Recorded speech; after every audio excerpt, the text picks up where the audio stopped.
Hey internets, it's Jake from Mini Terrain Domain, and this is Dawnbringers, The Ghosts of Saltmarsh, Season 3, Episode 9, The House on the Hill.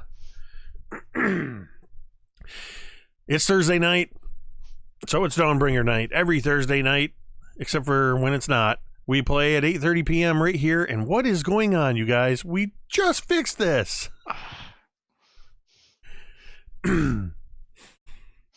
This is the kind of night it's going to be. It was He did me, it. sorry. Who did it? I did. I said V did it. It wasn't me this time. All right. See, they already know the drill. Chairs. Scotty, Jeremy, V, Megan, and Ted. There we go. You can see a little bit of the magic of how we get everybody where they belong. Well, really, this was just the introductions, right? We wanted to do it a little bit more special. Is that what I heard? Well, that and haunted house, so you know, kooky, spooky things happening. Coming in first, hailing from the great state of Ohio, number 65, it's Scotty as Griveth. That's weird. Doing a weird sports reference in D&D, and I don't even know sports.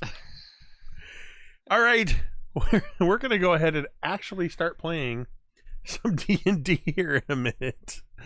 Oh my gosh, everybody seems to be a little bit punchy, so be prepared, folks. This could be one of those sessions that everybody's is that V, are you sugar bombing right now? Is that what you're doing?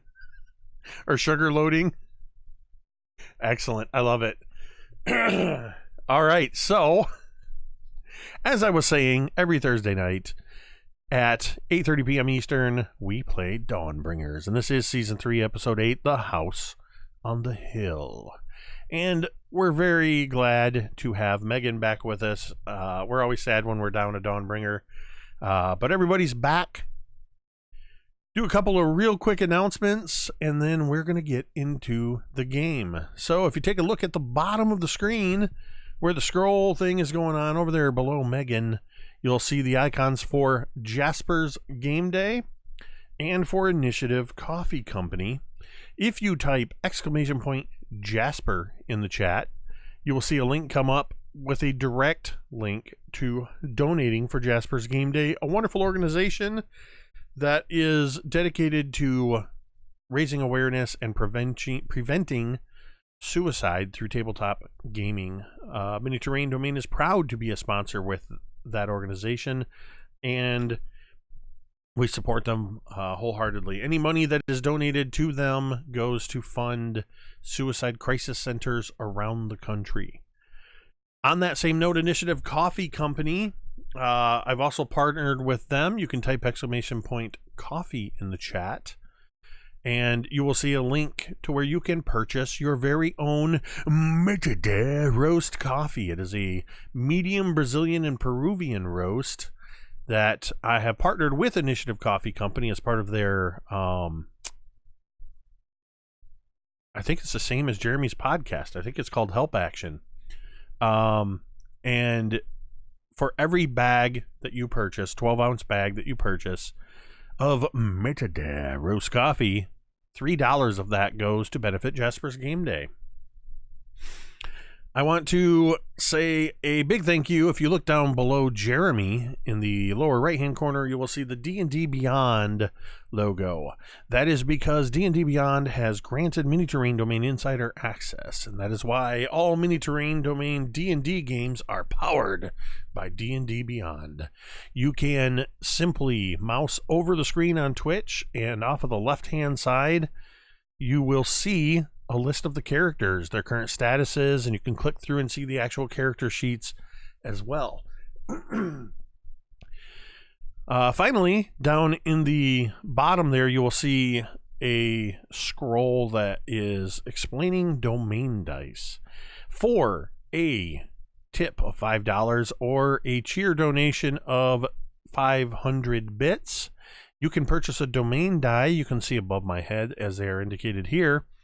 The players currently have 104 domain dice. However, I did notice right before we went on air, our good friend Quinian BC resubbed for 7 months in a row. Resubs also get those, as do subscriptions, raids, and all that kind of good stuff. So they are currently at 105 domain dice. You can type domain dice or exclamation point domain dice in the chat, and a full explanation of how those dice works, as well as what is scrolling along the bottom will explain all that. But it basically allows them to do re-rolls and other great things like that. And the very last thing that I want to mention is what just happened. Somebody just subscribed. There you guys go. Another subscription, and I still didn't get the graphic up there. So you're at 106. I'll keep track of it on paper for right now. Thank With you the Maharishi. to the Maharishi 66 for continuing the gift sub that you were gifted by an anonymous gifter. So thank you very much for that. And every subscription does put us closer to unlocking that new emote. We keep getting close, and then people's subscriptions drop off and they have to resubscribe because it's very deliberate. It's not automated. So at any rate, before we play some D&D, we want you to know, if you are in the audience and you are struggling right now, if you are finding yourself in need of somebody to talk to, at any point while the stream is live, you can type exclamation point help in the chat, as Jeremy has just done. And you will see that also along the scroll after the domain dice spiel is the link to the National Suicide Hotline, where trained professionals are waiting to talk to you. If you need somebody to talk to, do not hesitate to use that resource. In the United States, you can call 1-800-273-TALK. That's 1-800-273-8255, or you can text 741-741. In Canada, the crisis text line can be reached by texting CONNECT for English, or parler in French, to 686-868. The new Canada Suicide Prevention Services, CSPS, by Crisis Services Canada, enables you to also call anywhere in Canada 24/7 at toll-free at 1-833-456-4566. So there are the U.S. and Canadian resources. We believe that you matter, and we want you to get help if you need it. And if you're afraid or you worry what people will think, I'm just going to be honest just for a quick moment. I just scheduled my very first ever appointment with a therapist, because I realize I can't do things on my own, and sometimes things get a little tough. And it's the D&D community and friends, like some of whom I have in this game with me, that have been open and honest about their own needs for therapy and how successful it's been, whatever it may be, or whoever it may be. It has inspired me to reach out and get that help as well. So if I can do it, you can do it. But if you're still struggling, just call that number. It's anonymous, and people are waiting to talk to you. Yes, as Quinian says, asking for help is not a sign of weakness. It takes strength to admit that you need help and to reach out. So I will never stop preaching that message on this channel. So with that, I do want to say thank you to Spike, who has just dropped 1,000 bits, earning you another 2 domain dice. So you are up to 108 domain dice. So I need to start. I need to do something. I'm gonna make another sports reference. I'm gonna call an audible. I think that's what that means, and change something on the fly in this game. And while we're playing, don't mind me if you see me looking through the monster manual and looking at ancient dragons and ghost dragons. I'm just kidding. So let's go ahead and play some D&D. In the recent events of the Dawnbringers. They found themselves across the sea in the land of Keoland, where they have escorted some dwarves to Saltmarsh. Though they did get a little sidetracked on the last day and allowed Dervish, their captain, to sail into port without their escort, which apparently caused a bunch of trouble, because now Dervish and half his crew are in jail. The ship is currently behind a blockade and embargoed in the Bay of Saltmarsh, with the suspicion that the dwarves are quarantined, well, that's not a suspicion, that's true. They're quarantined under suspicion of being very sick and disease-ridden, and Captain Dervish and crew are accused of slave trading. In an attempt to exonerate their captain, the Dawnbringers have taken on the task after helping to quell a rising riot outside the jail between the traditionalists and loyalists of Saltmarsh. They received word that there could be an actual slaver operation running out by the old haunted house up the coast. The Dawnbringers were asked to investigate, and potentially, if they can prove that there is a slaver operation running out of there, that it could very well prove Dervish and crew innocent and lead towards the freeing of the dwarves. They wound their way up the hill. They encountered a brief roadblock, or rather ambush, from some lizard folk, who they very quickly dispatched all of, and then realized, oh wait, we should probably talk to one of them. Cast Speak with Dead and proceeded to question them under the presumption that they were the slavers, and found out, nope, they're just some lizard folk that were out hunting. And we ended with them arriving just outside the gate of the house on the hill. And that is where we are going to pick up. So I'm going to rewind just a tad, and partially for Megan's benefit as well, as she wasn't here, but also to refresh everybody's memory, that for the last 4 miles you have been traveling up the coast from Saltmarsh. And it's gray skies with an occasional appearance of the sun peeking through the clouds. As you've been winding your way along the coast, you've gotten higher and higher up on the okay. Thank you again. Is that another one, or is that the same one? I'm going to assume he said you were a filthy sneak thief and a liar, that he had not actually given them yet. But now he has. That's weird, because I got notified that he did. Maybe it was a prediction. Ah, maybe. Twitch This is is on because top it's a of haunted things. house. Yeah, it's Twitch. No, it's a haunted house. It's like working at Yes, it was a Twitch cheer bits poltergeist. Who just wanted us to have extra dice, that's all. All right. At any rate, the you are smelling the salt air and that briny air coming in off of the sea. There is mostly high grass flowing in the wind as you've made your way up, getting higher and higher, so that the cliffs are now probably about 30 or 40 feet down to the beach and the rocky shore below. And you have just arrived at the house where you see this just decrepit old house sitting on the very high point of this hill.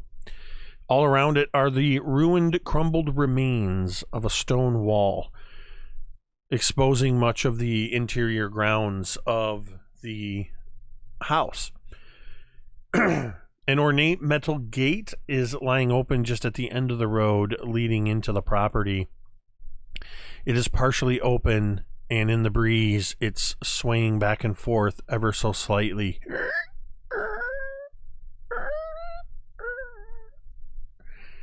That mixed with the faint crashing of waves down below on the shore, and you can hear that sound of the wind blowing through the tall grass. And then you hear a sort of chukun, chukun, as a shutter bangs slightly against the side of the house. The property is heavily overgrown with wild weeds and branches, and you, even despite this, you can still make out that the grounds were, in their heyday, once upon a time, very well manicured. There were well-tended gardens around the house, and you can just make out the rotten wooden roof of a water well peeking out of the tall grass on the property. The house itself appears to be a 2-story house. It's about 35, 40 feet tall. There's some places where the shingles have rotted away or fallen. The roof is sagging. Much of the siding is discolored. If there was any paint on it, it's long since gone. What would you like to do? So how far away from the house? Like, I know you said we're at the gate, but how far away is the gate from the house? Probably about 30, 40 feet. Oh, so like we're blatantly out in the open. Well, you've been out in the open this whole way. You've never, there's never been any cover except for the trees where you engaged the lizard folk. Except for the dwarves, I guess, or anybody that laid down in the tall grass. But, and you can see where it extends around the property. This stone wall is more ruin than wall. So there's plenty of places if you wanted to bypass this creaky gate that you could access the property as well. So, I guess this is more of a message for my cousin, but I guess it's should be said that we gotta, scout and see what's there, and if there's people, gotta keep them alive, right? You mean if there's slaves here? Well, if they're slavers, we can't just kill them. We need proof, right? But I mean, yes, you're probably right.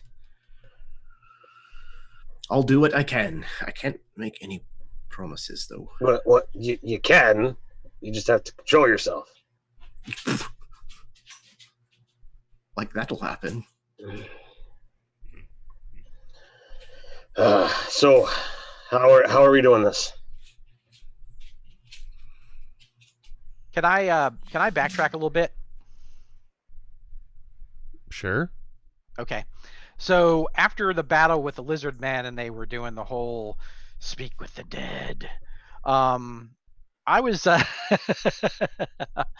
I was doing rites on the bodies because although they were our enemies, they were worthy opponents and they weren't slavers. So as far as I was concerned, they weren't morally bankrupt. They were just trying, they were just a faction that was against us, but they weren't, they were trying to survive. It's a rough world, and I'm a paladin, but I understand that. I understand that you got to fight to survive in this world. But still, I wanted to give them a prayer, that their spirits find their home, and when they go back, they find the place of their rest. Even the one that Cantriel did the weird stuff to. Well, but I phrasing. also wanted to see, do they have any kind of like sigils or necklaces, like shell necklace, anything that would like denote some kind of clan or?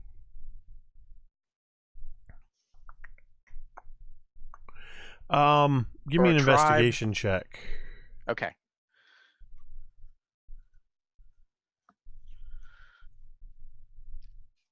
Oh, stop. My strong suit.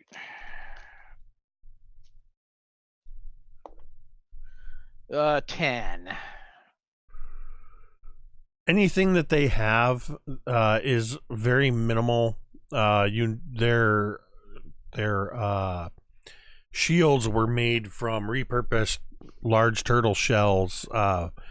They were using clubs and at most, they had not much in the way of adornments, really. They were just scaly lizard folk, so you don't see any kind of anything to indicate where they might be from.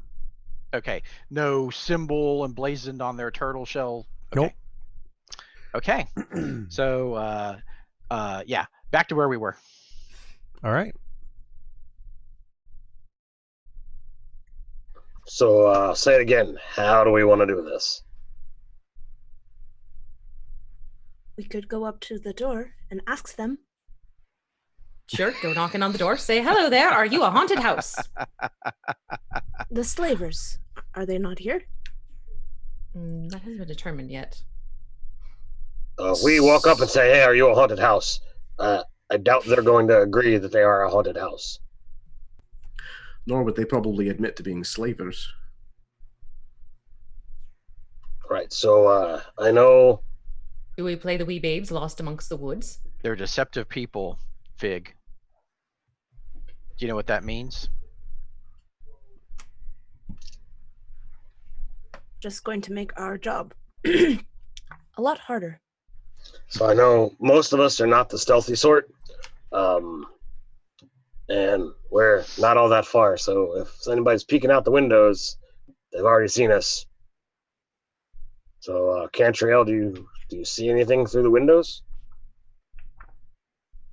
Ooh, how about your bird dragon? Maybe it can fly up there and look. Have Verdi check it out, you mean? We could do that. Have him scout things a little bit. All right, so you want to send Verde, the green fairy dragon, out? Sure. All right, where do you want Verde to go? I will think to him just to sort of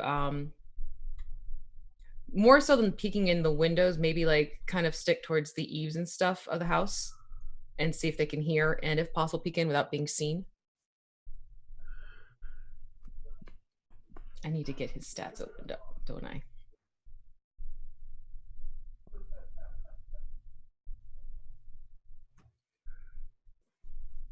Yep, I was just double checking his stats as well. Okay. You have to actually speak to him. Their telepathy lets them communicate to each other. Okay. But as you recall, fairy dragons understand Draconic. Yes, so it's fun. So I'm speaking in Draconic, though I'm not going to imitate Draconic. One of these days, we'll get you to do a Draconic voice. I did last week! We'll get you to do it more. No. That's a hard no.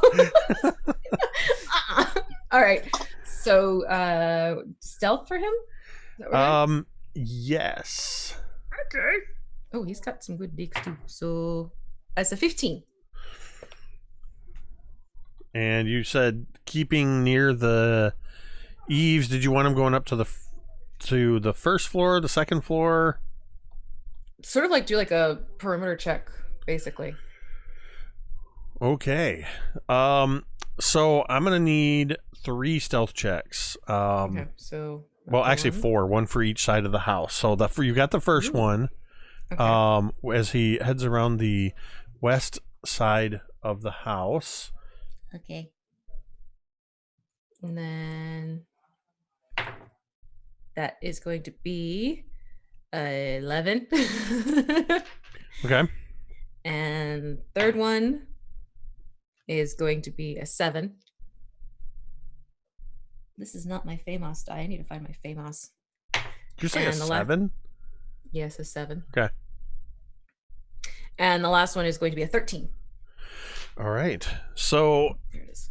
Verde, the green fairy dragon, begins flitting around through the tall grass and sort of moving along the perimeter of the house, flitting around by a window and then quickly moving to another one. Doesn't seem to be doing too great of a job of staying out of sight. Pretty much just blatantly in front of a window looking in, and then moving over to the other one, and then I don't know, in my mind fairy dragons sound like hummingbirds. And there's a few moments where you lose sight of Verde as he goes around the house disappears behind. And then you see, as you're looking off to the left side of the house, coming around from behind, you see that as he darts down close to the top of where you see that rotten roof of the well. And then he comes pausing a little bit at some flowering bushes and stuff in the remnants of this garden. And there's a sudden rustle in the brush as something darts out, a shadow. How many hit points does Verde have? 14. What's Verde's AC? 18. Something. Don't kill my dragon! I'm not trying to. Something jumps out, and you see this form sort of leap up, and it looks like the size of a large dog. And then there's this in the brush, and then another form jumps up. And you see Verde. And Verde begins making a beeline towards you. And you see, what is Verde's speed? Is 60 feet flying? 60 feet flying, yeah. Let me see what this speed is. Hopefully slower. Okay. Verde comes flitting around the section of the broken wall as you see two large forms come bounding through the weeds behind it. They look to be the size of very large dogs, but they have long bodies and they move almost like snakes, but they are giant weasels. And as soon as they emerge and see you, they give this sort of grunt and squeak, and they bare their teeth at you. And I need you to roll for initiative because they are hostile. Verde missed his stealth check by 2.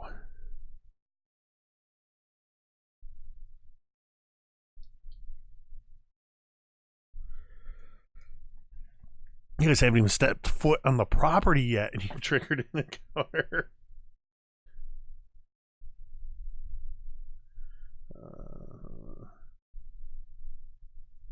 Okay, Scotty. Nope. That's weird. Oh, I know why. Hold on. I wrote the order in which you guys came in. I'm like, why did I write the player names and not the character names? Let's try this again. Griveth. What did you get? 17. Cantriel. 18. Oh, I looked up and you were holding up one finger. I thought that was... No, I was waiting for the raucous laughter to stop. So. Fig.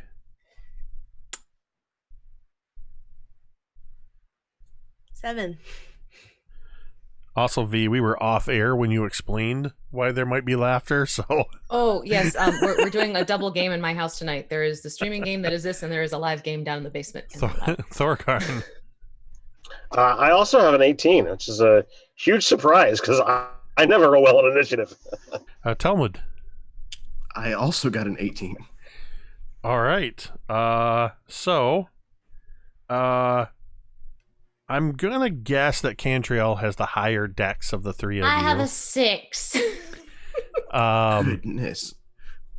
Thorgarn and Talmud, what are your dexes? I got +1. I got a 2. All right, so it will go. The order is going to go Cantriel, Talmud, Thorgarn, Griveth, the Weasels, So and Fig. All right, Cantriel, 2 giant angry weasels have just leapt out after your fairy dragon, which I'm just going to say that Verde can go on your turn. Oh, okay. So we're both going to be doing things. I just closed his sheet. Hold on. One moment, please. I am going Unless you don't want him to. I mean, that's at your discretion. I think seeing him being chased will be more like tuck him into like my back sack. Sure. Oh my God. My knapsack. Words, I has them. So he'll go and hide out in my back. I'm going to do it again. And I will use my bow, and I have 2 actions now. So I'm going to shoot at one and hopefully shoot at the other. All right, so the first one, that is going to be, okay, an 8. No, that's a dirty 20. That's a hit. Okay, and then that is going to be 10 piercing. Okay. And then the second one is going to be 14 to hit. Yes. Ooh. Okay, and then that is going to be 9 piercing. So you shot at each one of them. Yes, ba-boom, ba-boom. Boom, arrows, doom, doom, which seems to just anger them as they hiss and sort of spin in a circle as they get hit. But they have these almost exaggeratedly long bodies because these are giant weasels. As they, what is the word I want? Ermine? Is that the word I want? They're ermine creatures. As they sort of coil around. Anything else, Cantriel? Or is that the extent of your... I think that's the extent of what I have. Yeah. Then Talmud, it is your turn. Talmud quickly pulls Ghost Cleaver out. I'm so tempted to use the hammer. The whack-a-mole. So he pulls out Ghost Cleaver and he closes with the closest one to him, kind of wielding Ghost Cleaver around over his head before bringing it down to try to make 2 shorter weasels. That's going to be a 15 to hit. Yes. Excellent. And then on the second, that's going to be a 28 to hit. Yeah, that hits. Talmud, Okay. How brutally do you murder these weasels? Okay, so he kind of runs up between them and he's spinning this around and he just lets the weight of the of the Ghost Cleaver kind of slide all the way out so that his hand kind of comes against the pommel and it extends it out as far as it can go, and he just keeps spinning in a circle and he just cleaves through the first one, and then there's like this wet thunk as it kind of embeds into the body of the second, bearing kind of up to the spine. And as the second one falls, he just kind of wrenches it free. Well, I think it's probably safe to say that they know that we're here. Thorgarn, make a perception check. Yeah, because I'm really good at perception checks. That's a 13.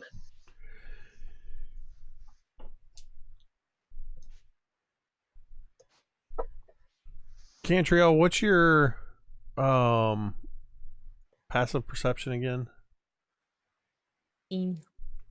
Sorry, I only caught the teen part of that. 18.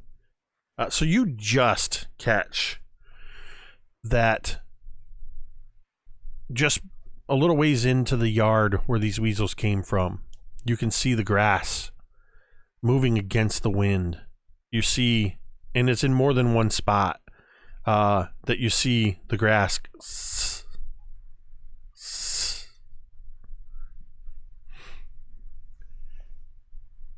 But it's So you can say whatever, but it's technically Thorgarn's turn in initiative order still. But speaking is free. All right. That wasn't the only 2 things out there, and I'll motion with my bow that there's more to show the moving grass.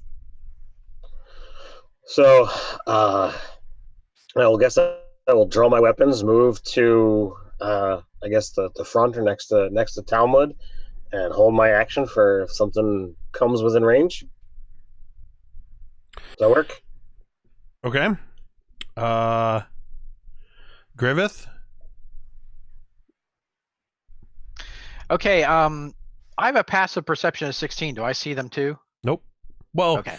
after Cantriel pointed them out, yes, you would see the movement. Okay, so I move up with the boys, and I'm going to try a different tactic than just slaughtering everything. I know animals can be skitterish, particularly if some of them have been wounded or killed. So I'm going to try to intimidate the others. I'm going to call on Eldath. My eyes are going to glow, and I'm going to take Sir Bradford's honor and kind of shear it against my shield. So as it slides down my shield like sparks, they're both magical. So sparks are flying off, both as I shing, shing, trying to make myself as intimidating and as scary as possible. All right. Give me a intimidation check at advantage. Oh, thank you, sir. Oh, that is a 22. You all can see now as the grass seems to, from at least 3 different spots, seems to kind of crisscrossing in the wake of this scare tactic.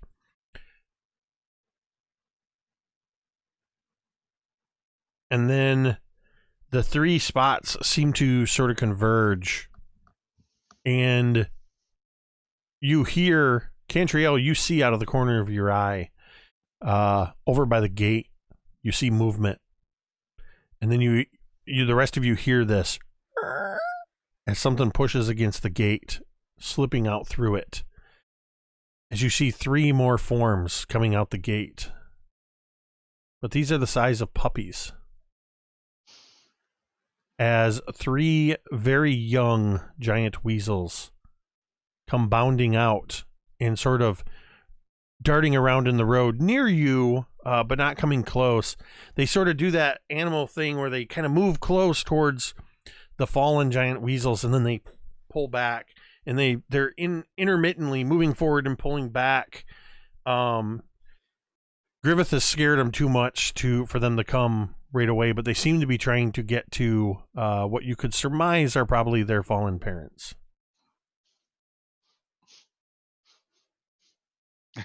What would you like to do? Technically, Cantriel, it is now your turn. Or no, Fig. Wait, Fig, yeah. it's your turn. Magic missile? No, I'm just kidding. Fake just looks to all of you. You've done this to me. This is all your fault. No. Fig wants to slowly approach these small weasel pups and crouch down and try and see if he can get some of them to come up to him. Sorry, I just saw Tomiko's comment that the Dawnbringers are rebranded as orphan makers. Oh man. All right, Fig, I want you to first make me a persuasion check. Okay. I'm gonna use a domain dice because we have enough, and I What did you get? got a 7. That is actually enough. Oh, They rolled terribly low. And they are very skittish. So you are actually able, moving cautiously, you're able to get closer to them. And they don't move any further away. What else are you doing besides approaching them? That's all he wants. He's just approaching them very cautiously with one of his metal hands outstretched, in hopes that he would be able to, like, almost like not grab it, but like beckon it towards him. Okay, now I want you to make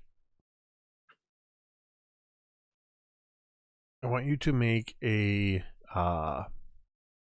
animal handling check. All right, that's a 13.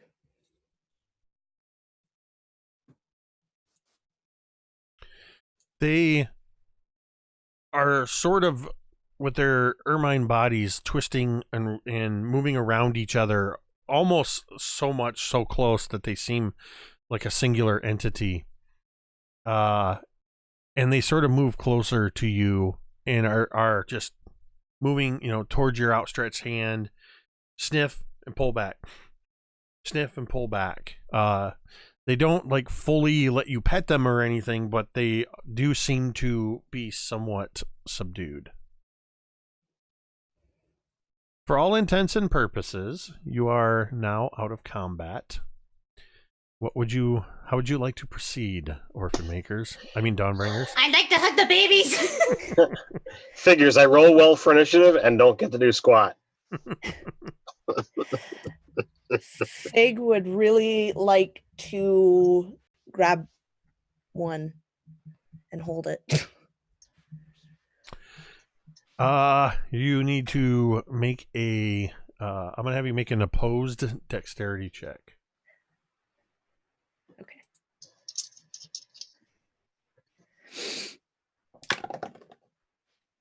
What is that? That is a dirty 20. I rolled 3 d20s. So I'm rolling for each of them independently, and I rolled 2 natural 20s on them. So 2 of them completely just, they don't go far. They only go about 3 or 4 feet away and sort of spin and stay away. But one of them pays more attention to the other 2 that have darted away. And you just reach out and grab it. And it's sort of squirming in your grasp. And it bites its own tail in an attempt to bite at your hand, and then seems to just sort of, it's a little fussy and fidgety in your hands. It's a wild animal, but it doesn't try to bite you again. It critically failed on its bite attempt. Fig wants to get some of the... Fig would hold this like squirming mass and hold it towards the other 4. Could I have some food to feed it? Yes, of course. And I'm looking for jerky or something right away. Like, he doesn't have to ask twice. So here you go. And so Fig would take it from Cantriel, because I don't think Fig would carry food on him, but so he would take it from Cantriel and feed it to the little weasel. You said you'd given some jerky? Whatever fair. I'm assuming it's probably the carnivorous variety. I guess. I've never... Yeah. Well, I mean, they were attacking you. Yeah, so I'm like they're out for something, so give them the jerky. Yeah, weasels are notoriously carnivores. So can I kind of stalk towards where these things leapt out of to see if they've got some kind of, whether it's a hole that they came out of or whether they're like guard dogs but guard weasels instead? Yeah, absolutely. You having seen the yard pretty clearly, and you saw the movement of where they were coming from. You absolutely can move into that area and investigate. I will do so. So as you move through there, just give me an investigation check. And I'll let you do so with advantage, even though it's a bit overgrown. You're closer to the ground because you're a dwarf, but also because you saw where they sort of emerged from in terms of in relation to the wall around the garden. Well, thank God for advantage, because it's not a 5, it's an 18.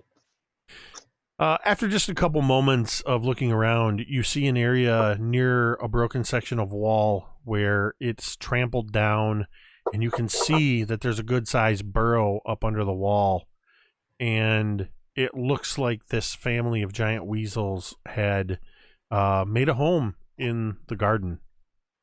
There's no indication. It's not even next to the house, other than being on this wall. It's not like there's no sign of these things being domesticated or otherwise trained. Anything in the burrow? You want to crawl down in there and take a look? I'll stick my head in. Okay. You stick your head down inside, and does a 17 hit you? I would imagine so, yeah. You get bit on the nose by a fourth baby ferret. Just as your dark vision kind of shifts in, you hear this squeak, and a giant weasel, not a ferret, a giant weasel bites you on the nose for 5 points of piercing damage. Ow! Well, actually, I'm going to nerf that down to 3 because these are babies. So 3 points of piercing damage. Your nose is bleeding a little bit. Can I add, a comic scene to this? Because I would love to pull my head out and see this baby weasel attached to my nose. I was just going to ask if I could laugh as a free action. Yes. You can always laugh as a free action.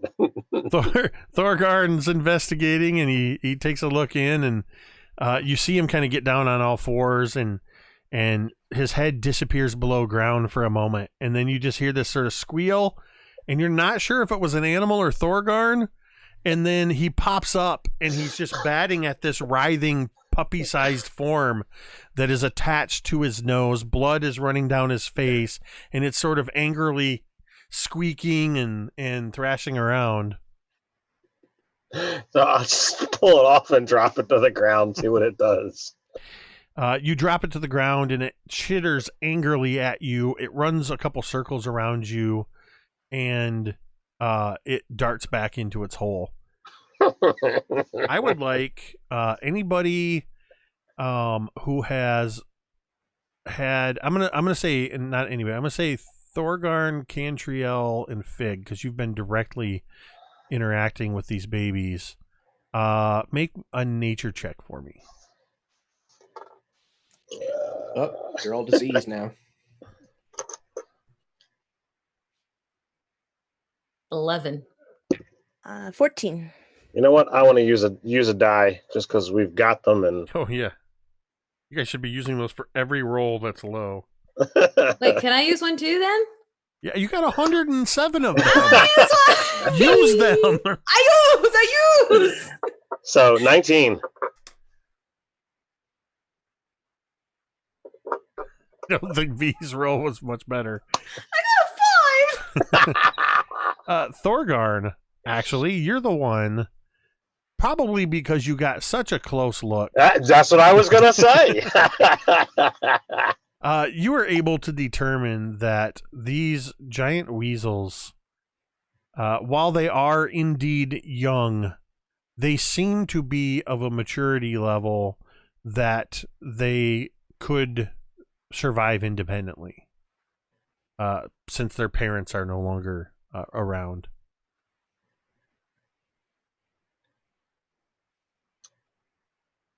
So I don't know how much they're gonna believe me coming from the bloody nose, but if we leave him here, they look to be old enough to take care of themselves. And I'm not just saying that because one tried to chew my nose off. Well, it certainly does look like it can defend itself at least. And as Thorgarn comes out and is telling us with his bloody nose, I notice that the nostril edge of the nose is kind of flapping as he's telling us. So I walk over to save his pride and just touch his nose and do and heal it for the 3 points of damage. You're getting an Eldath boop. Healing boops. Well, Healing boops, yeah. thank you, Griveth. You're welcome, sir. It was a little bit unsightly. It's a thing now, the healing boop. I just want Griveth. I want to picture Griveth forever, just bending over in front of Thorgarn, going, boop. Have to say that danger sense did not kick in. It's happened to us all. It's happened to us all. So, Fig, you're still holding one of them. It's eating or has eaten the jerky. The other two have moved on and have sort of sniffed around the corpses of their parents, and they are just kind of they're weasels. You can't really read their emotions. They just seem to be kind of moving around the bodies a little bit and then sniffing around the area without having directly witnessed any hostile action from any of you. They're not perceiving a huge threat from you at the moment. They seem content to go about their business. Fig, the weasel you're holding is starting to squirm a bit more.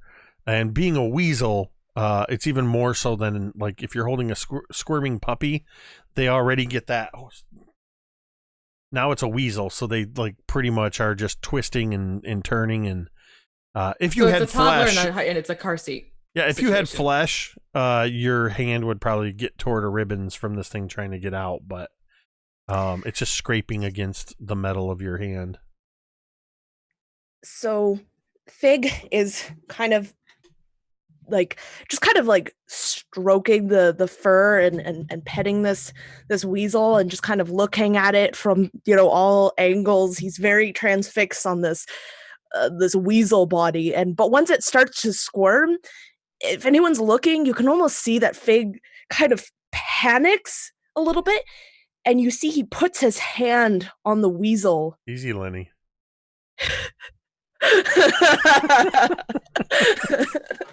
We're not thinking about rabbits, are we? Hey, I already made that comment in the chat. Thank you very much. Didn't we talk about the Friday's game too? Oh, geez. The weasel turns to gold. What?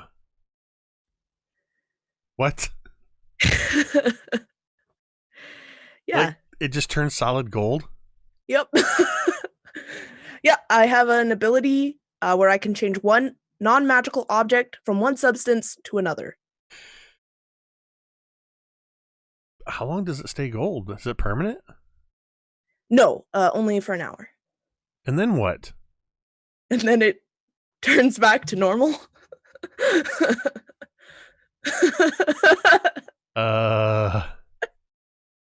Is this a class feature? Yes. Oh, you're a transmuter, aren't you? Yes. Ah, okay.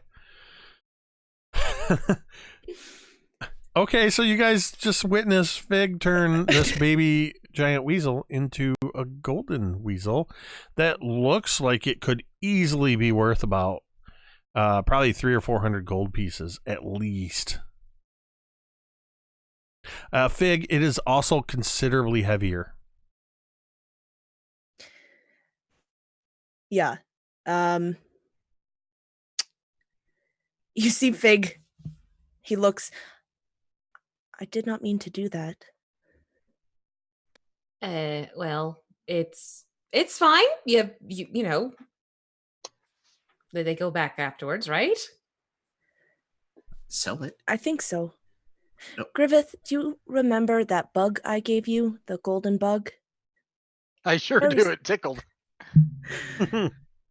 I believe that it will turn back to normal. He just Yeah. kind of like sets it down very, very slowly beside the dead weasels. So like a lawn ornament. after the whole biting in the face thing and Griveth healing me, I'm looking at the house while all this is going on, and while everyone's kind of like gasping and reacting, I'll look over my shoulder, but I'm trying to stay focused on the house because we just caused a ruckus and we're just having a pleasant conversation out in the front lawn. We have no idea what, if anything, is inside. So is there anything blatantly obvious, like, the door opening or someone coming to a window or anything along those lines? Give me either a perception or an investigation check. I will take perception because that's actually a bonus. And I will re-roll with a domain die. So that's a 19. You do a quick scan of the front door and all the windows that you can see, and you do not see any signs of movement inside this house. Nobody appears. If there's anybody in there, they don't appear to have noticed you or are not reacting enough to gain your notice. No noises that I hear, or no scampering, or No, just the running out the back door of the gate slightly shifting in the wind and the dunk, dunk, dunk of one of the shutters lightly banging against the side of the house. That creaking gate's gonna get annoying real quick.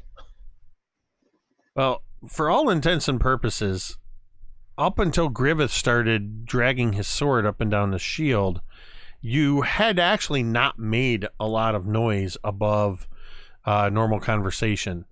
That would be the loudest sound that was made, but it didn't seem to have garnered any attention.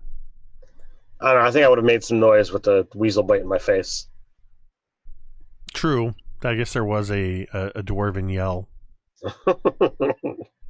No, I can't hold that in for comedic value. I can picture the whole thing. You know, me pulling my head out, flailing, weasel back and forth.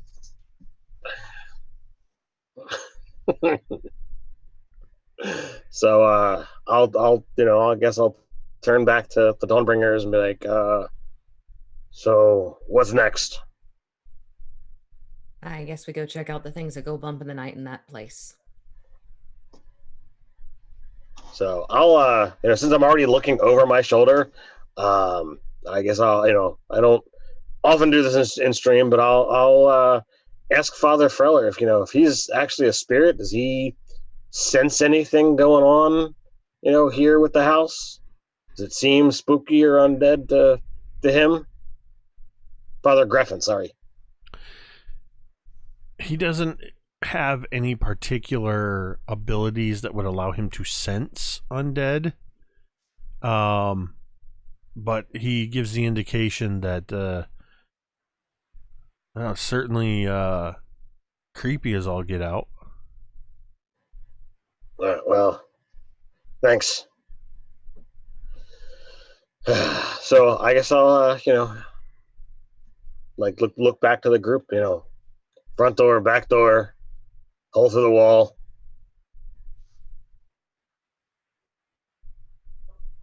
Is this your way of saying how you want to approach the house, or some tips? I'm asking. What? How do you want to do this? Before the unfortunate nosing, did you notice anything when you poked your head in? Yeah, it was dark.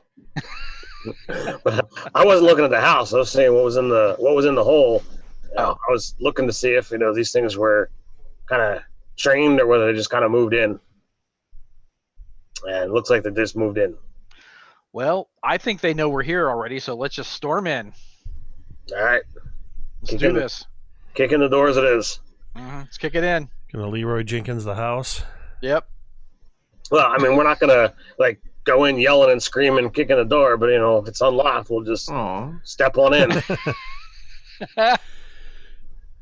Well, you can. Before we go in, Fig just wants to. You see that his gears start moving, and you see these almost extra little bits of what would be his flesh, but is his skin kind of coming out and extending out, and he casts mage armor on himself. I love the clockwork version of that that you see in sci-fi movies so much. That sort of just appearing armor, that's so cool. All right, so you guys are gonna choose the front entrance. Indeed. So this house doesn't actually have a front porch. It just has a couple of stone steps that lead up to the front door.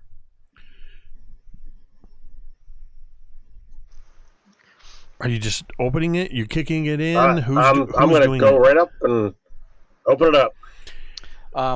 As we're doing that, I am calling on Eldath to aid us in protecting my fellow Dawnbringers. So Fig, Thorgarn, and Cantriel get 5 temporary hit points. Woot. Thank you, sir.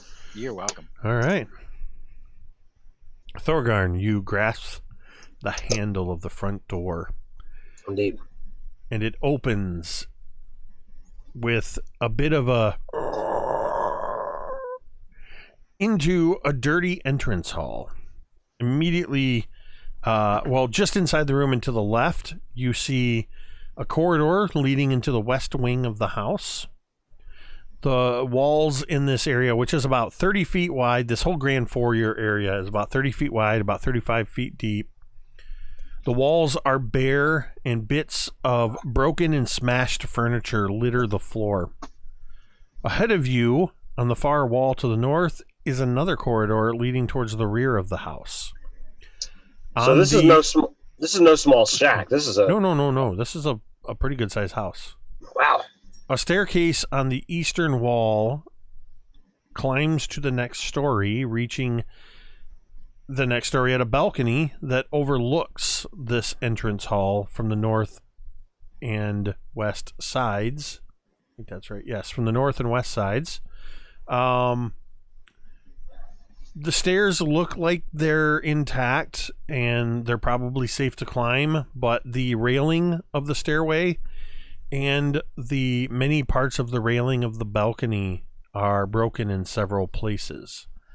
Just under the stairs at the far end of the room leading to the east is a third corridor. So you've got a corridor to the left, a corridor in front of you, a corridor under the stairs, or the stairs themselves. What would you like to do? If they had slaves, where do you think they would keep them? Would it be like a basement? I would think so. But we got 4 options. What are you thinking? All right, you're not. All right, so I'm saying to the left. Let's do it. Go down the left corridor. Westward passage. All right, you begin heading down the passage. As you kind of all move in here, and Thorgarn starts taking the lead towards the western passage, you get a couple steps in, and a couple of you notice, particularly Cantriel, notices that there are 2 sets of recently made humanoid tracks in the dust on the floor. One set of tracks is traveling from the entranceway towards the back of the house to that corridor that leads towards the rear. And the second leads away from the foot of the stairs and along the western corridor, which is the direction you are heading. By any chance, you notice that there's a couple of footprints floating around here too? I'll point to the set that's along the same direction we're heading, as well as the other set. Do you think they've set any traps? Well, anything's possible. So can I examine the tracks? See if I can gain any more information about them? Sure, give me an investigation or a survival check. I will gladly make that be survival. That is a 22.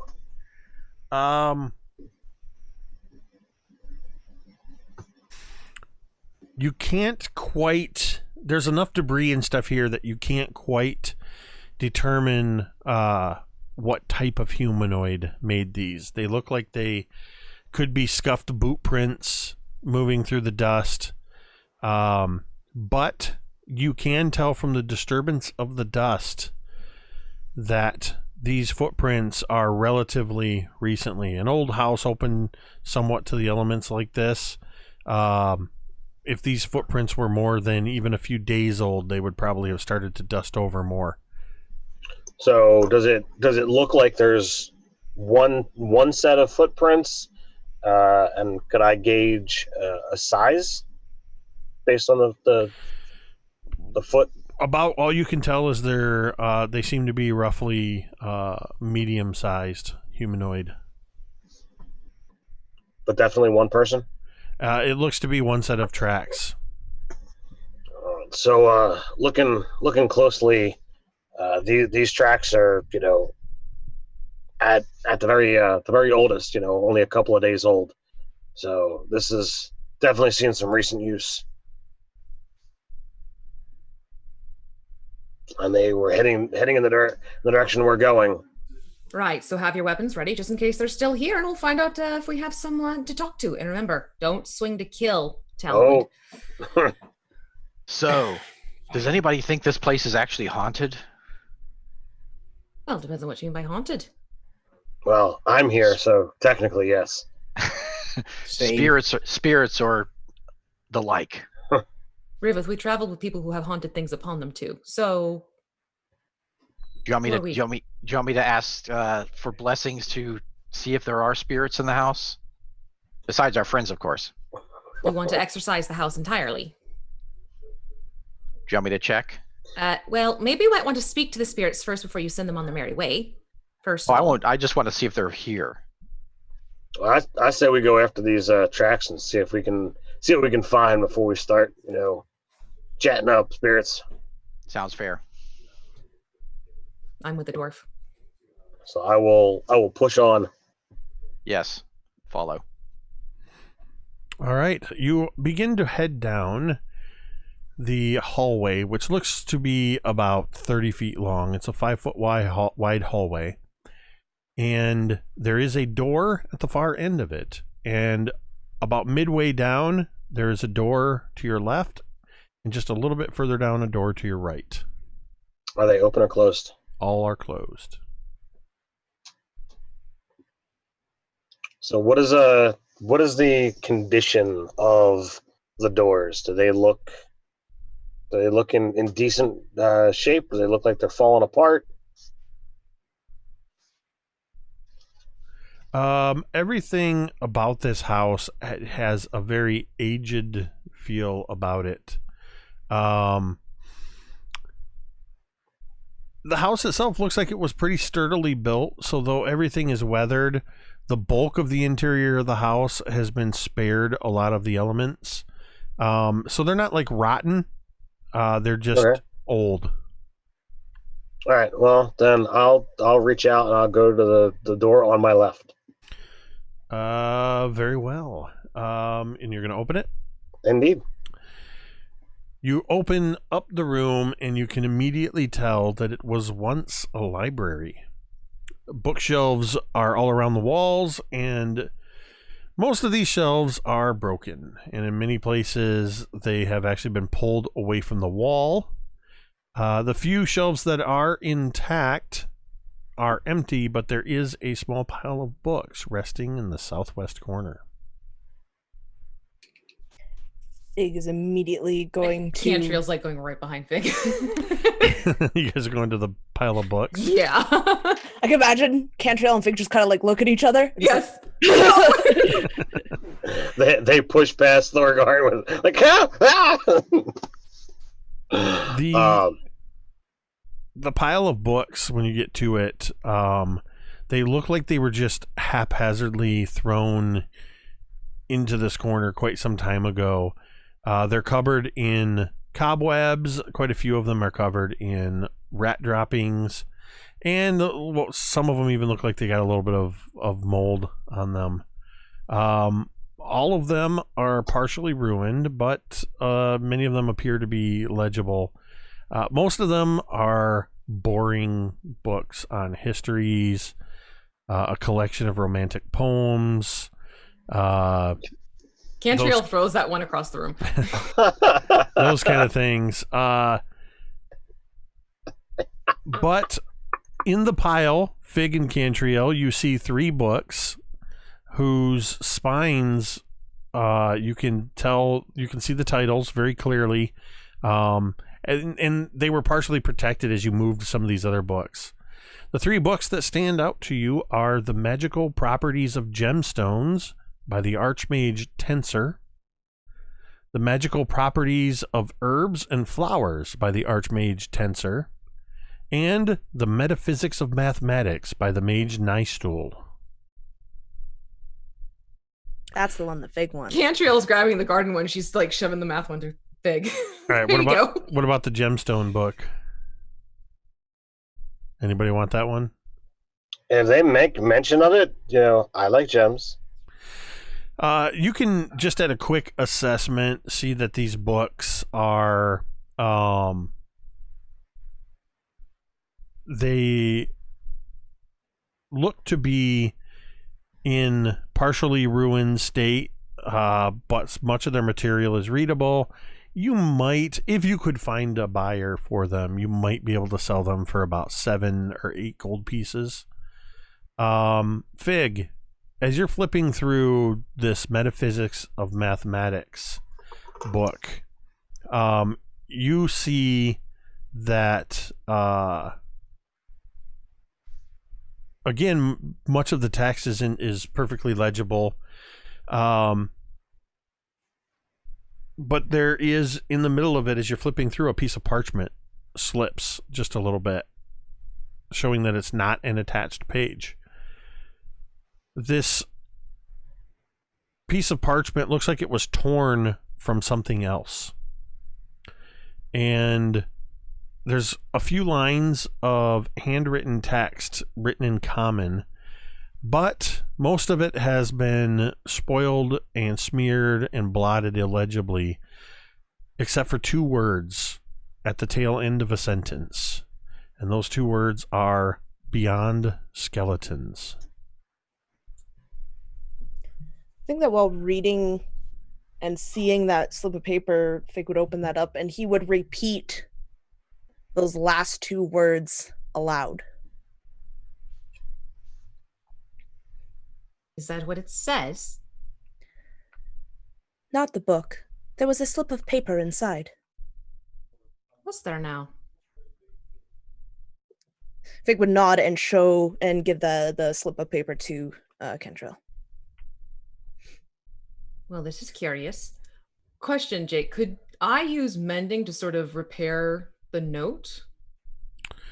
You To could make it more repair, legible? if you used mending on the note, and you would know this from the properties of the spell, you would eliminate the water damage and maybe even make the torn edges whole, but you could not restore the writing that was upon them. Okay.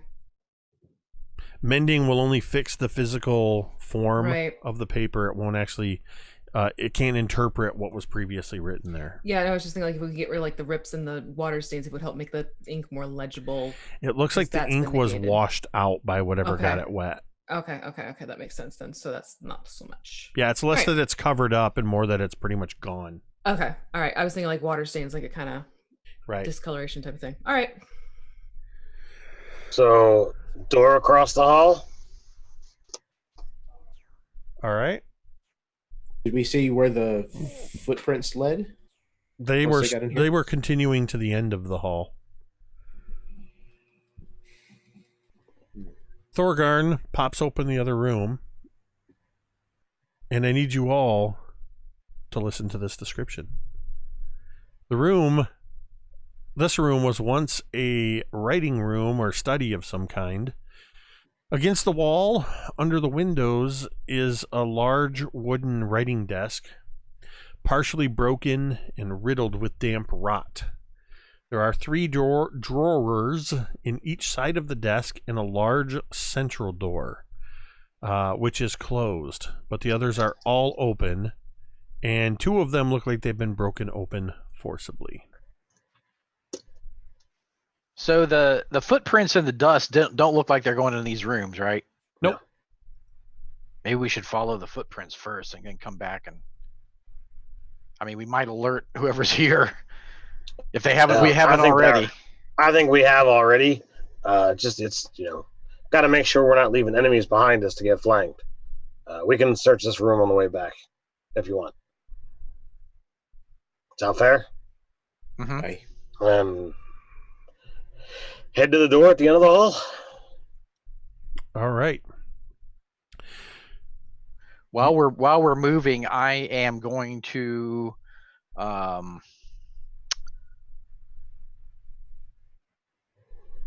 use my divine sense.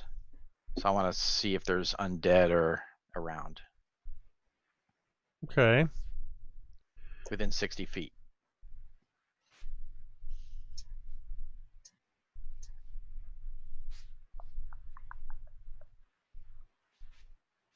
Eldath.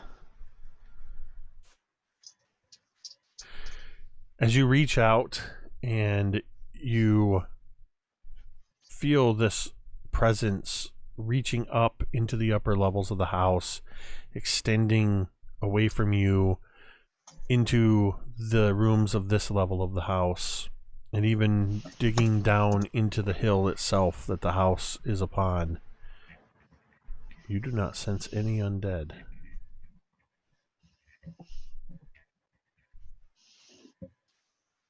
So you went ahead and opened that door, Thorgarn? Indeed, sir.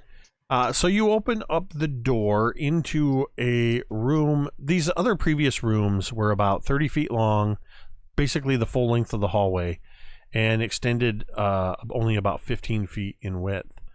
You open this door, and you see a room that is about 35 feet long and about 20 feet across. Immediately adjacent to the door you've opened is a large fireplace. On the north wall to your right, you can see that there is a door that opens to the exterior out onto a patio. Otherwise, this room is appears to be the remnants of what was once a living area. Are the tracks still visible?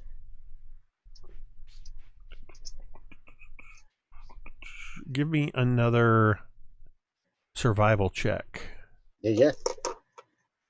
Can you do it with advantage since we're all looking? Sure. I rolled one better on the second one, so dirty 20.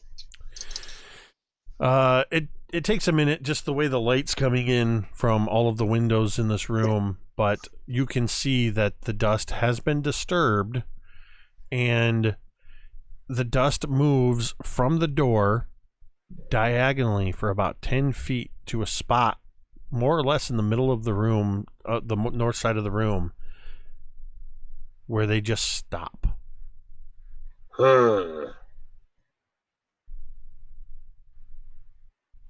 So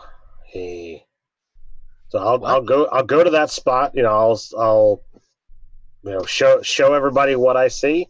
So as far as I'm concerned, he either teleported somewhere, or there's some kind of secret passage here. Well, maybe secret passage. That could be reasons why people think this place is haunted if someone just up and disappears. Ooh, that's a great point, Cantriel. Yes, Griveth, I already know. Thorgarn, as you walk up to where the footsteps end, you see where the dust has been disturbed in a 5-foot square area. It has fallen through the cracks of what looks to be a trap door. As you get there, you suddenly hear a voice. All of you hear a voice. "Welcome, fools! Welcome to your deaths!" And that's where we're going to take a break. The mouth does not say that. Welcome to your death. We're going to take a break. We'll be right back after these messages. We are going to take a it's the other way, Quinian. Or are you just saying coffee? You weren't trying to bring up the... I wonder why it's not working. Because you spelled coffee wrong, Quinian. You keep trying. You'll get it. Anyway, we are going to take a quick 10-minute break, and then we will get back to the second part of the adventures of the Weasel Orphan Makers when we return in just 10 minutes. Hey internets, it's Jake from Mini Terrain Domain, and this is The Intermission. Mini Terrain Domain, or MTD, is a channel dedicated to the love of and participation in the world of tabletop role-playing games. Whether we're designing encounters or miniature terrain, building worlds or dice towers, or just playing games, everything we do here is because we love this amazing hobby. That is why the mission statement of Mini Terrain Domain is simply imagine, build, play. If you like to watch live play or actual play D&D games, you can do so at twitch.tv/anyterraindomain 3 days a week at 8:30 p.m. Eastern. On Sundays, you can join us for Cult of Personality, a long-running campaign set in the Tomb of Annihilation adventure setting. On Mondays, you can join us for All That Glitters, a Waterdeep Dragon Heist campaign guaranteed to be epic proportions. And every Thursday night, you can join us for Dawnbringers, the Forge of Fury. This is a series of mini campaigns going across the gamut of several well-known modules. Season 1, which is available on youtube.com/miniterraindomain, took place in the Sunless Citadel, and Season 2 is currently taking place in the Forge of Fury. If you can't join us in the chat for our live shows, that's okay. You can usually catch the roleplay, or rather the replay, on YouTube just 2 days later. If you're a fan of what we do here and you'd like to support what we do, there are a variety of ways you can do this. First, simply follow the Twitch channel or hit the subscribe button on YouTube. Next, make sure you follow all of the participants of each game or show on their various social media platforms. To do this, if you're watching live with us on Twitch, you can simply type an exclamation point and that person's name into the Twitch chat, or on YouTube, you can look down below the information bar and all of their links can be found there. Finally, if you would like to provide monetary support, which flows right back into the production of the channel so we can continue making great content, you can join the growing list of patrons on Patreon. Additionally, you can also use Ko-Fi or Coffee to buy a coffee or two. I like coffee. But the absolute best way to support the channel is to follow and subscribe on Twitch and YouTube and join us in the chat. If you have an Amazon Prime account and you link it to your Twitch account, you can subscribe one channel per month absolutely free. No matter what you decide to do, we are just happy to have you here. Thanks for watching and stay tuned for more great content in just a few moments. Remember, metadata!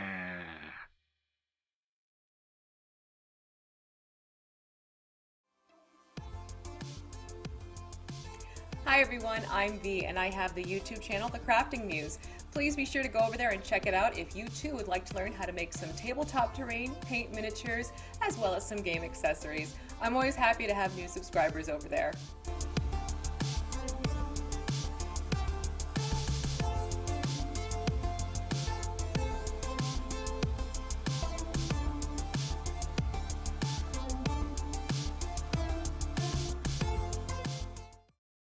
Learn the ways of the Game Master, the Dungeon Master, and delve into the minds of the players.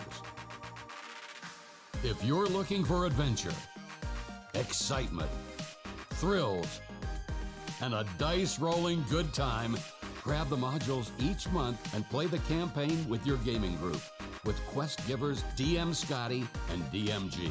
They're taking you on an epic journey through the role-playing experience every Friday. You're sure to get hooked on adventure. And we really liked the idea of creating adventures together, so we thought that'd be a lot of fun to share with you guys. I didn't think this kind of stuff would come out of my brain. We are quest givers, and I'll see you in the next video.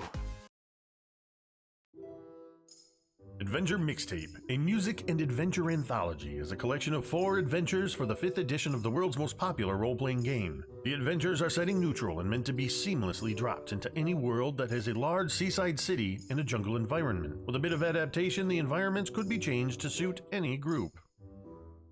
In Treaty of the Tiger King by Kelsey Dion of the Arcane Library, a distant king arrives at the city to negotiate the peaceful end of a war, but the Mercenary Guild has other insidious plans for him. Will the players be able to thwart assassination attempts against King Rami and help him negotiate circles of social intrigue in order to finally end the war? In Madness of the Majestic Menagerie by Ken Brees of Burling's Beard, the famous Majestic Menagerie draws hordes of visitors to the metropolis and cultural hub known since time immemorial as Splendor by the Sea. But now the gates of the famous zoo have been shut, and the grand opening of the new section has been jeopardized by a spate of mysterious accidents and, it's whispered, grievous injuries due to uncontrollable creatures. Mr. Majestic seeks to hire investigators and troubleshooters who can keep a low profile to iron out any problems before the impending grand opening becomes a complete disaster. Do you have what it takes to uncover what's driving the madness that's befallen the Majestic Menagerie?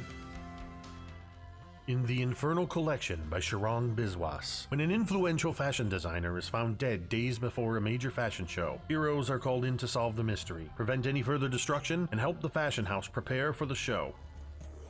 Gorillas in Their Midst by Jacob W. Norman of Mini Terrain Domain is a pulp action adventure wrought with perilous challenges and a high possibility of death. But what is adventure without danger? Of course, there is the lure of vast piles of unclaimed treasure and the accompanying fame that await those intrepid adventurers who would defy the odds and plunge into the heart of darkness. In this adventure, the characters will face raging river rapids, wicked waterfalls, poisonous plants, venomous vines, sinking sands, treacherous traps, and the vicious jungle demon itself, Awakane Gori. Grab your satchels, fedoras, and bullwhips. Adventure awaits. The Adventure Mixtape also comes with 4 original songs inspired by and written for the heroic adventures herein. This collection of music and story is something unique. We had no better word for it than mixtape. If you ever received a cassette, CD, or digital playlist curated to take you on a memorable journey, then you'll recognize what you find inside this volume. Also included in the Adventure Mixtape, courtesy of Kelsey Dion of the Arcane Library, are exclusive combat cards. Special cards that contain all of the items, monsters, and spellcasters found within these adventures to make running your adventure all the more easier.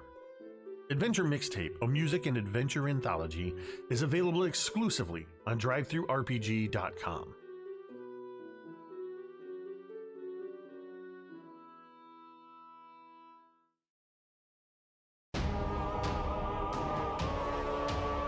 Griveth, once home to the most wondrous kingdom the world had ever known, blasted to nothing in just a fortnight. It is here that the fiends of hell walk among us. It is here where all things die. Welcome to Griveth. Demon invaders roam the landscape and have conquered all. The world is a ravaged and wrathful wasteland where the old world lies buried beneath the blood and sand with its gods and its secrets. Water is fought over with blood and steel. Compatible with the 5th edition of the world's oldest fantasy role-playing game, this book contains all new character creation options, including all of the familiar classes with new aspects befitting the ravaged wastelands of Griveth, along with new backgrounds, subclasses, spells, feats, and so much more. New races will allow you to play as the Cursed Ash Elves, the Forsaken Humans, the Primordial Incarnal, the Proud Orcs, the Reptilian Suri, or the Infernal-Blooded Tieflings. New game mechanics such as blood, grit, and effort give your games an intense focus on lethality and survival. Numerous role tables full of ideas to help bring your games to life. Featuring incredible thematic art by Brandish Gilhelm of Runehammer Games, as well as Lloyd Collins. The people of Griveth are not heroes. In Griveth it is courage just to survive. Will you rise to face the tide of demons, or will you succumb to the hostile elements? Available now on DriveThruRPG.com.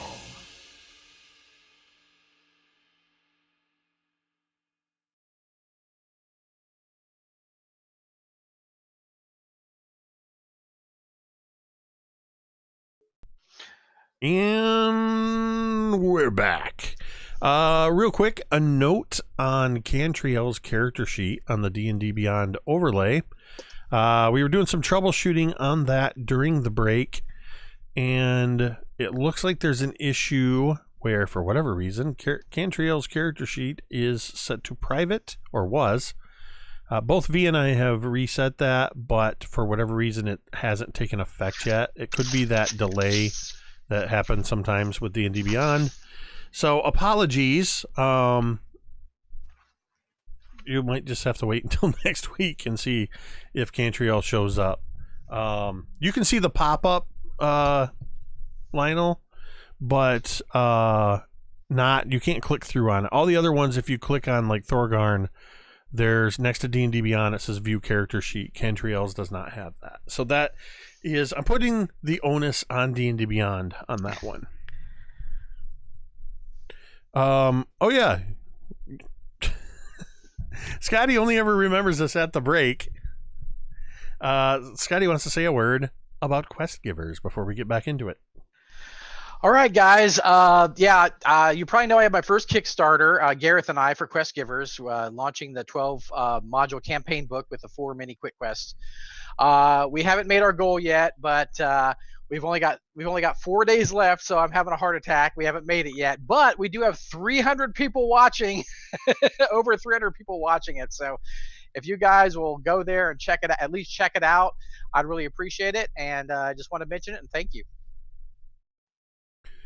Yeah, I typed !quest in the chat, and there is a direct link to the Quest Givers Kickstarter right there. So go there, check it out, and look at all the different options for backing it and consider backing it. We have actually run the North Road, the first module from the North Road series right here on Thursday night's game. I forget who was gone for that game. Jeremy was the one that was gone as he raises his hand. But everybody else was here, and we ran that as a one-shot, and that was a lot of fun. I personally, I really like the way the Quest Givers books are laid out.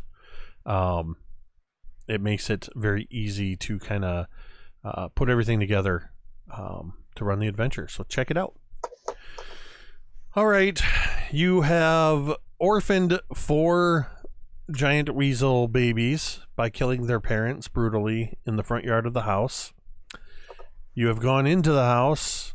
You have gone immediately down a hallway, broken into a library, stolen some books, opened another room, didn't steal anything from that room yet, walked into a large remnants of a living room, following some footprints leading to a trapdoor that you have immediately heard the phrase loudly bellowed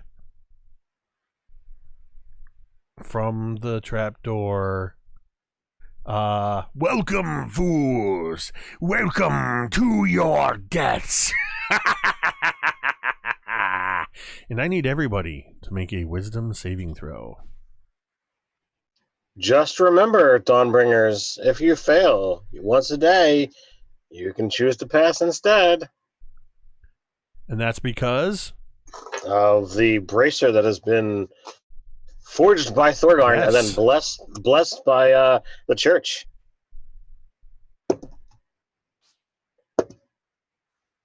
$22.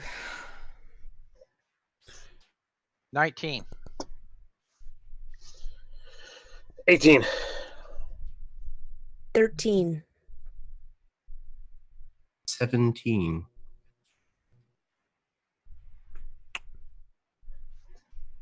None of you seem to be overly frightened by this particular maniacal voice. You all resist. So, what do you want to do? So when he says this, we're like, wouldn't be the first time. I'll kind of turn to my friends. If something's down in the trapdoor, could we just, could always put a thing over top of it and they wouldn't be able to get out, right? Theoretically. You hear that? And I'll kind of like stomp on the floor.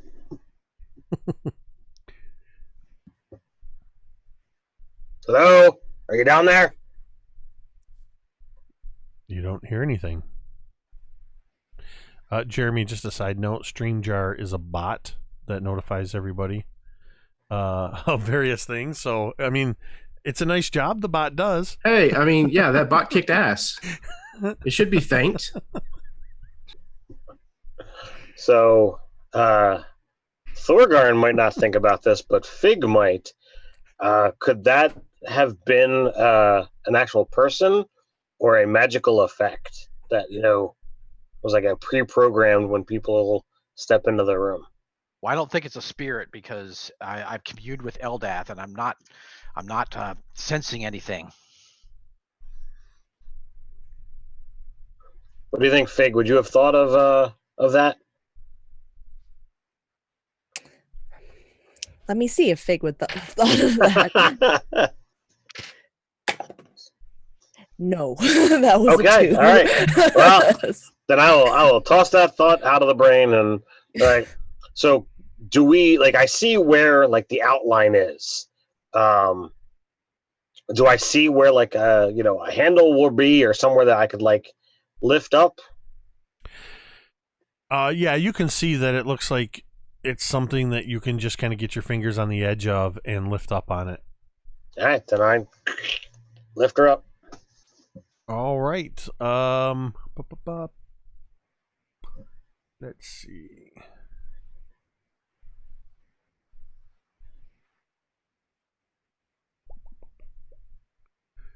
So you open up the trap door, and you see.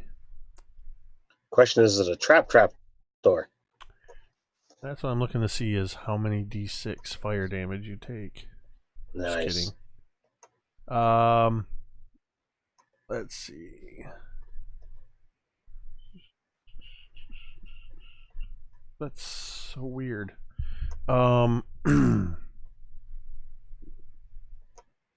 It's just weird because it doesn't specifically say. Usually they say with doors what area they lead to. Here we go. As you lift open the door, you see a set of stairs leading down into a large cellar area. So I reckon you do see the tracks continue in the dust of the stairs. Wonderful. Who doesn't have dark vision? Griveth. The dirty human. Oh, and the clockwork wizard. Okay, so seeing the steps leading down, Cantriel would turn to Fig and would you still be holding one of the books, do you think? She'd touch the book and cast light on that so that Fig has a means of seeing. Oh, very cool. And then she'll kind of look at Griveth and sort of arch her eyebrow and she'll smack his shield really fast. And there'll be like a handprint of light. I appreciate it. Thank you, Cantriel. Whatever.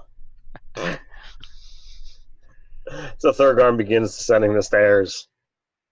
All right, so you descend the stairs into. Let me open this map so I can more easily reference it.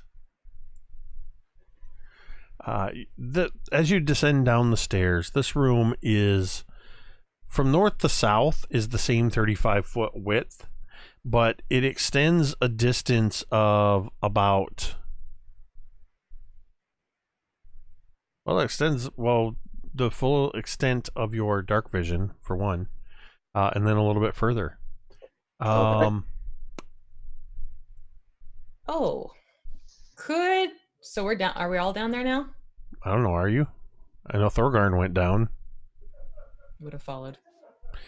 So, real quick before you start telling me what you're doing, you do see that there are shoulder height wooden bottle racks along the north and west wall. There does not appear to be any intact bottles left in the racks, but there are plenty of shattered bottles that cover the floor. Against the where is it? Getting my bearings on here. I feel like it. I'm just looking at the I'm not. One of these days, I'll complete a sentence. You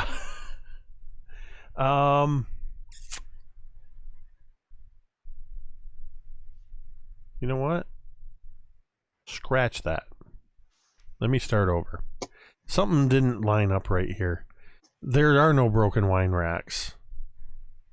Instead, what there is this room is lit by torches.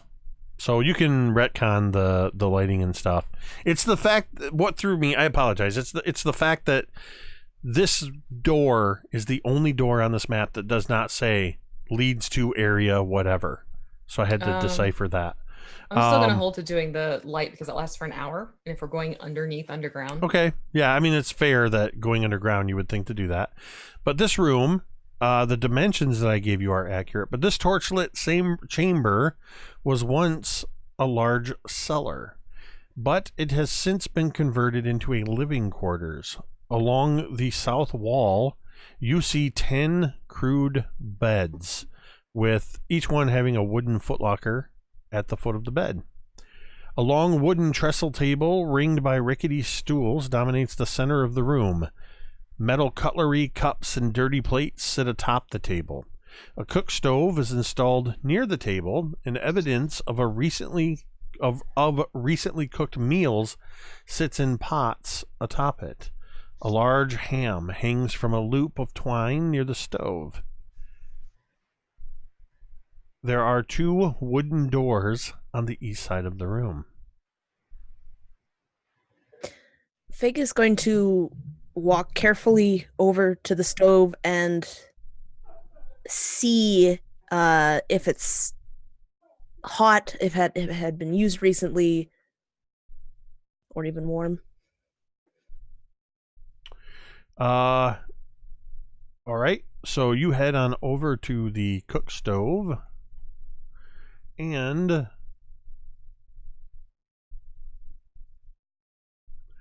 what you actually see as you get over there, nothing is warm.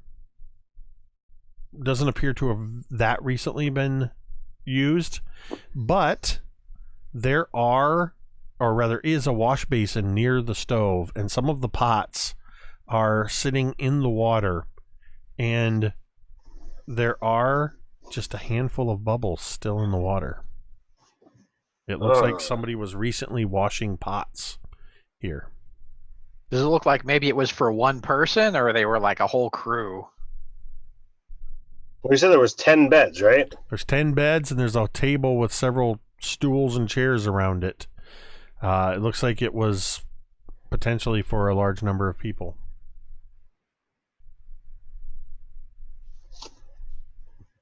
Does it look like the beds have anything attached to them, like chains or anything like that? Keeping the whole, like, slavery factor, like if they're holding people hostage or something? You said the beds? Yes, the bard asked if there are chains on the bed. Sorry, no, I was... go give me a boudoir check. I'm just kidding. It's just a red check. room. No, it is a red rum. Okay. You said, what was it? Perception? Investigation. I just got a 20, so that's gonna be a 24. Yeah, so you kind of look around some of the beds, and you do not see any signs of chains on these beds. Okay. Are we being led on a goose chase? With that particular check, Cantriel, you do notice that there is a sticking out from one of the bunks, that there is a booted foot.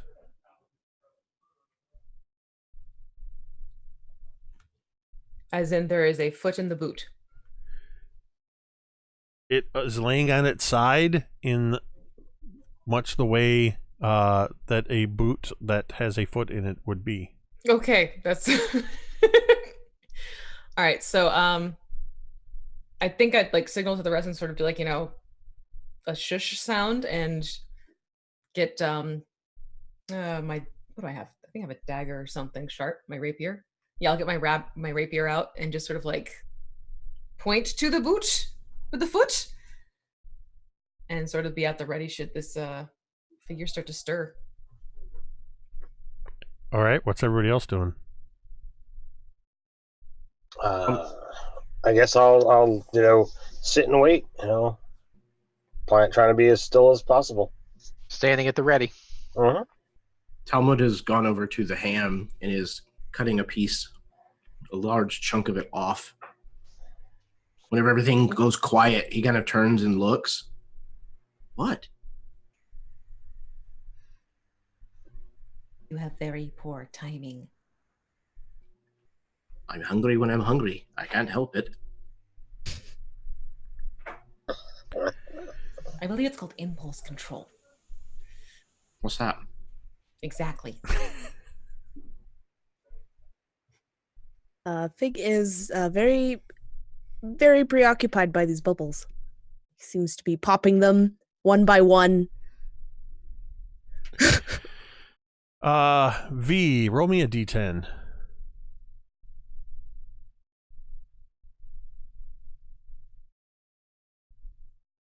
And that would be a 10. Oh dear God, don't let that be a count of something. You guys know I like to have you roll your doom, so to speak. But no, I was just determining under which bed you saw this foot of the 10 beds. So this is the 10th bed. It's the furthest away from the stairs that you came in. You're on the sort of eastern side of the room where you see it. Talmud and Fig are on the northern side of this room over by where the cook stove was. Talmud's reaching up and cutting off some of the ham. Fig is sort of peering into a pot and occasionally just reaching forward and bloop, bloop, popping bubbles. Griveth, Thorgarn, and Cantriel are staring at a booted foot under a bed. And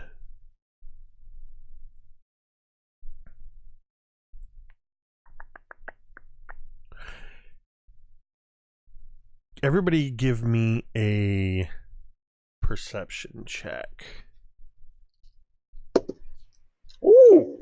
I'm going to take disadvantage.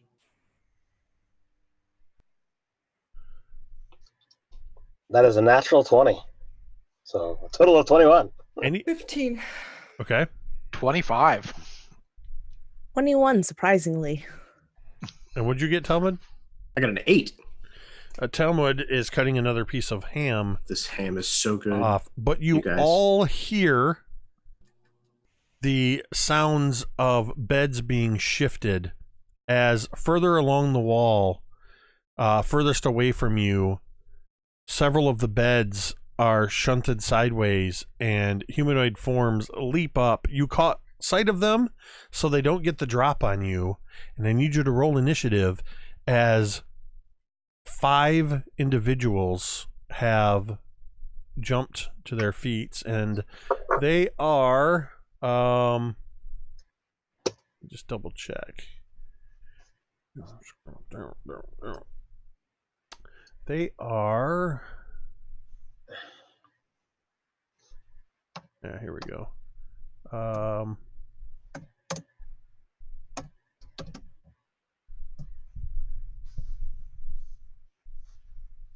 They are all human. And in the distraction, the one so 4 of them at the far end have left, kind of pushed out from underneath these beds.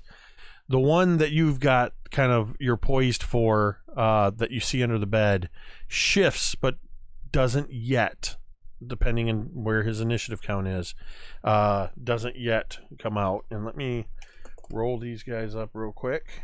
So we got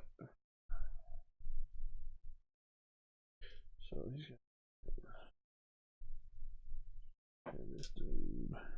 Jeez, that makes sense. All right, Griveth, what you got? I got a 16. Cantriel. 9. Big. 6. Thorgarn. Also a 16.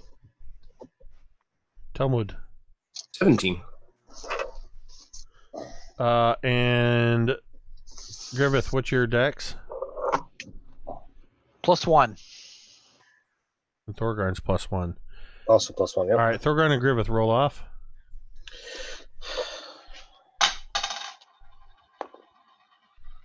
Four. 6. All right, so it is going to be Talmud, Griveth, Thorgarn, the group of bandits, and then Cantriel, Fig, and then this dude who is under the bed gets to go last, which seems to make sense. So, Talmud, what are you going to do? You suddenly hear the commotion as you're jamming ham into your face, and you see that the room is suddenly full of 4 more people, human, kind of, well, they actually look like seamen the way they're dressed. Sailors, let me rephrase that. They look like sailors the way they're dressed. Every one of you, it seemed, went like this. They all look like sailors. And they're all armed with crossbows and scimitars. So what are you doing, Talmud? How is this ham attached again? It's tied to the ceiling. Okay. So what I was removing was actually like the ham hock on the back. So it's this big leg with like the thigh attached to it. He's going to close with the nearest one that came out from the beds, just with this thing. And he's going to haul back and slap him with some ham. Let's see. Yeah, you can just make it. What's your speed? Actually, I think you have a little 35. extra speed. So yeah, barbarian. yep. You kind of have to move across the room and around the big table in the middle of the room, but you cut an imposing figure wielding a ham hock as you move towards this human. I'm gonna swing it at him. What's a 19? That's gonna hit him. Yes. As you What do you want me to roll? As you ham slap a bandit. Like you do. Just roll me a d6 and add your strength. My strength, he says. Okay, that is going to be 8, I believe. Yep, 8 points of damage. 8 points of ham damage. Or Hopefully he that doesn't would have be resistance. 8 points of bludgeoning hamage. Mm-hmm. I gotta go. V's I gotta nodding. go. V's nodding her approval. So at least somebody appreciates the I pun. said it before you did. Did you? Yeah, I didn't have a mic on, but I was like, damage. Excellent. We're on the same page. I just want to double check and see. Yeah, he's still standing. Well, guess what? I have another attack. So it's time for seconds. I'm gonna use a domain die. All right. No, you know what? I'm gonna use 5 domain dice. All right. So you're gonna do a super critical, and well, you have to hit to do the super crit, which I'm assuming you hit. I haven't rolled yet. Hang on.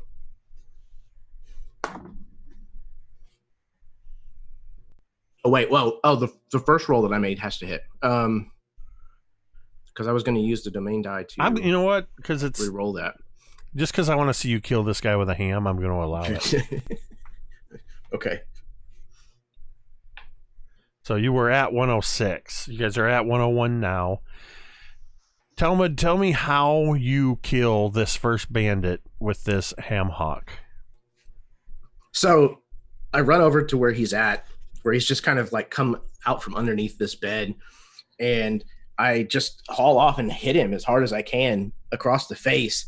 And he kind of stumbles and staggers and then turns around and looks at me, probably a little shocked. And I'm a little shocked that it didn't just take him out. So I just rear back again a second time and hit him even harder. And he spins. And as he does so, he comes down and the side of his jaw hits the top of the bedpost. And there's a loud snap. And he crumples to the floor. All right, that bandit is dead. It is. Guessing you didn't remember to, say you weren't killing him. Oops. There's still 4 more in the room. It's Griveth's turn. All right. Not to be outdone by Talmud.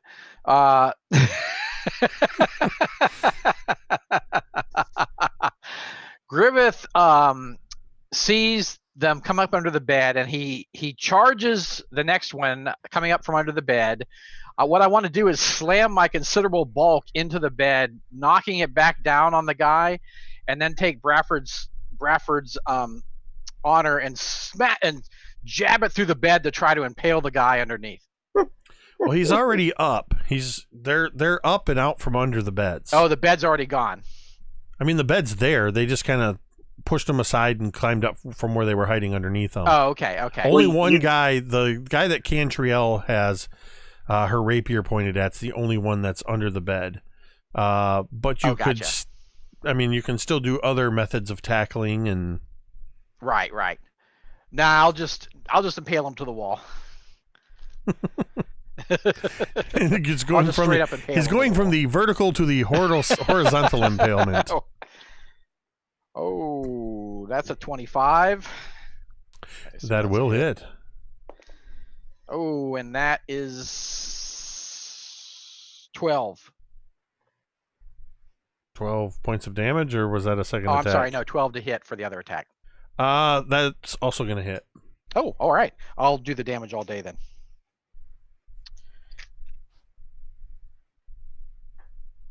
So that's 22 points of damage. You absolutely come rushing in between your shield and Sir Bradford's honor. You just smash in, you break his jaw, and a couple teeth go flying. And you continue pushing back until he actually trips backwards over one of the beds. And similar in what you were originally intending, you end up driving Sir Bradford's honor through his chest, through the bed, until it thunks into the floor. And that is a second bandit, now dead. I thought we were going to keep them alive. And capture him, Cantriel, capture him. It is Thorgarn's turn. All right, so there's 2 down, 2 up, and 1 in the bed, or there's 3 up and 1 in the bed? There's 2 up and one under the bed. So I am going for subdual damage. Just saying. You're going for what? I'm trying to not kill him. Subdual damage. All right, so low rolls of 15. That's a hit.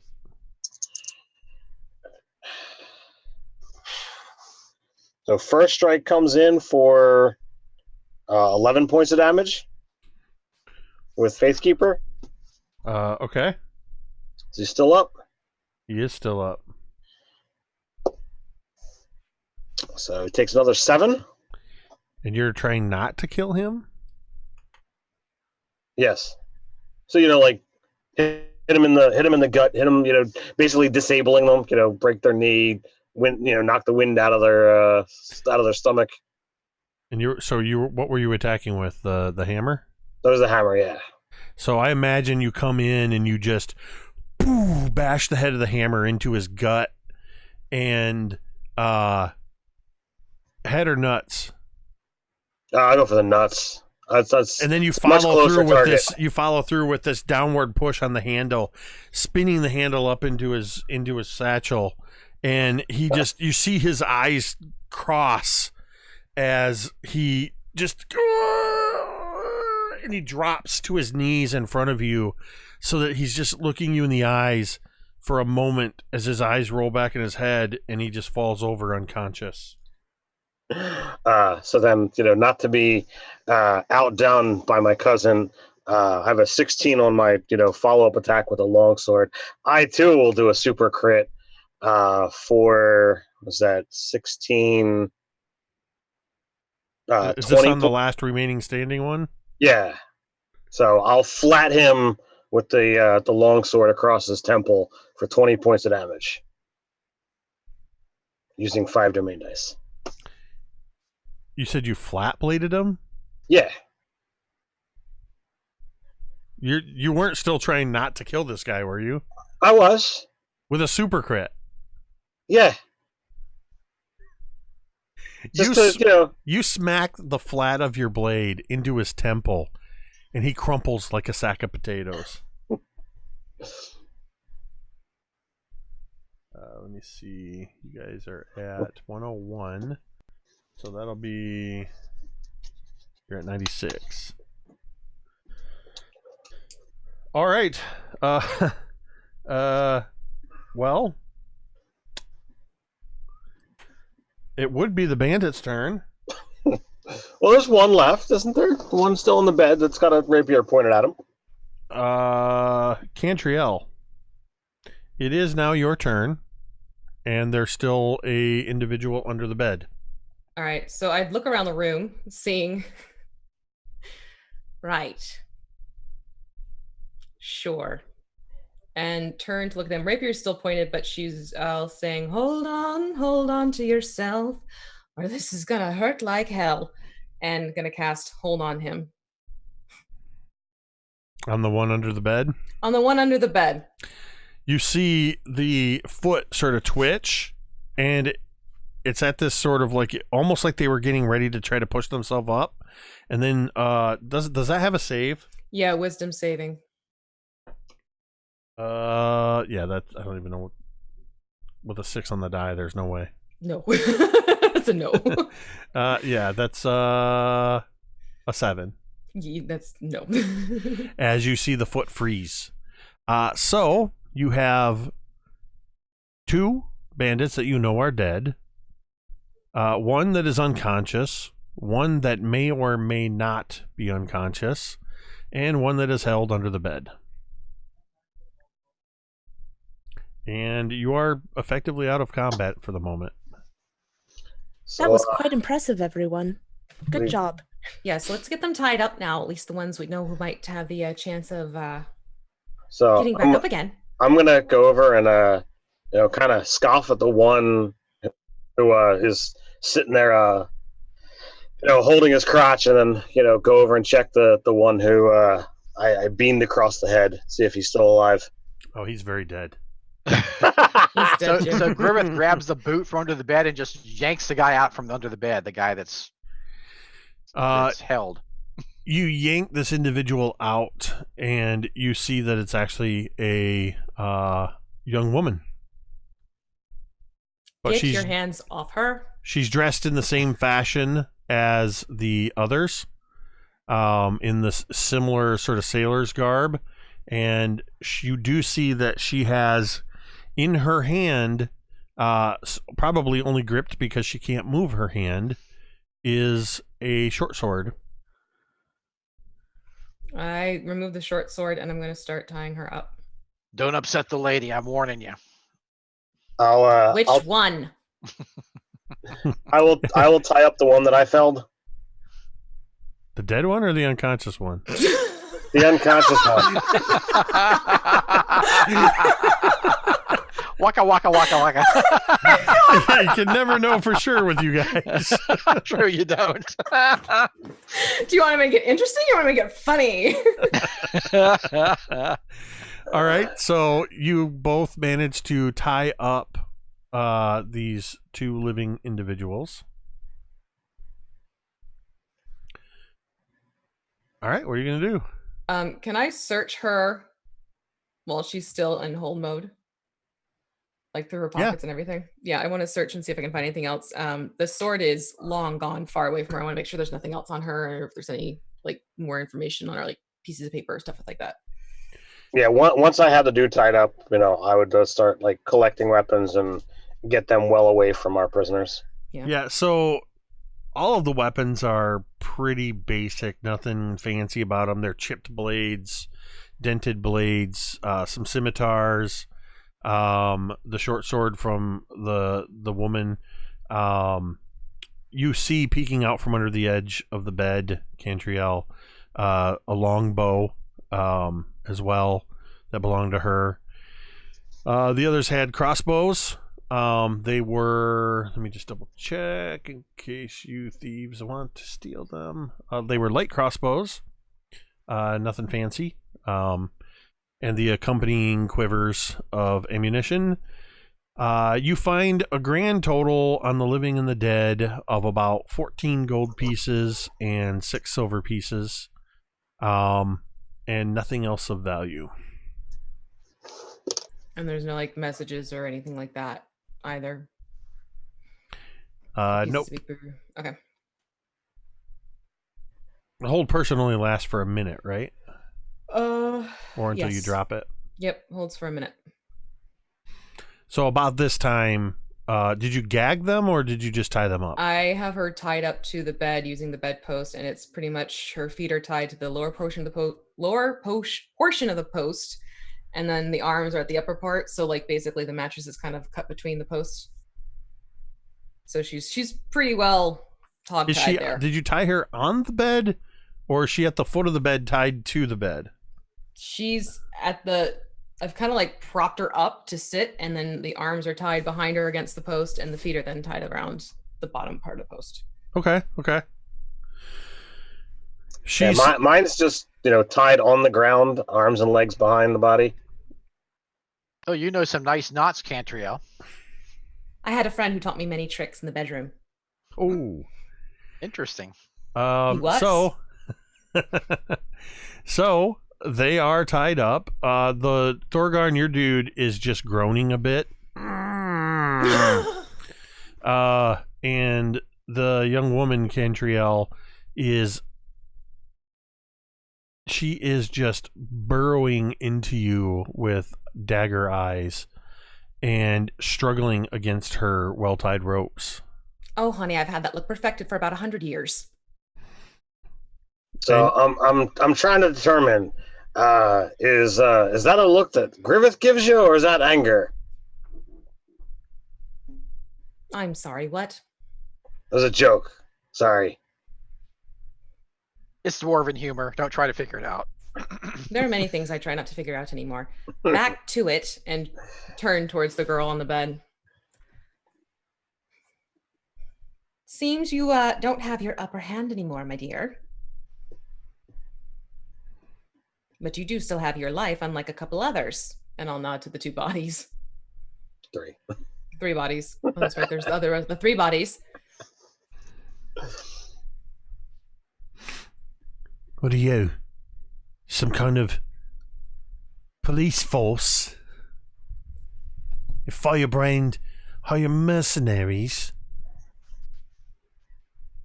Well, I can either be your best friend or your worst nightmare. Well, it's pretty clear that you have no intentions of being anybody's friend. And she kind of looks over at the dead bodies. Oh, I didn't do that.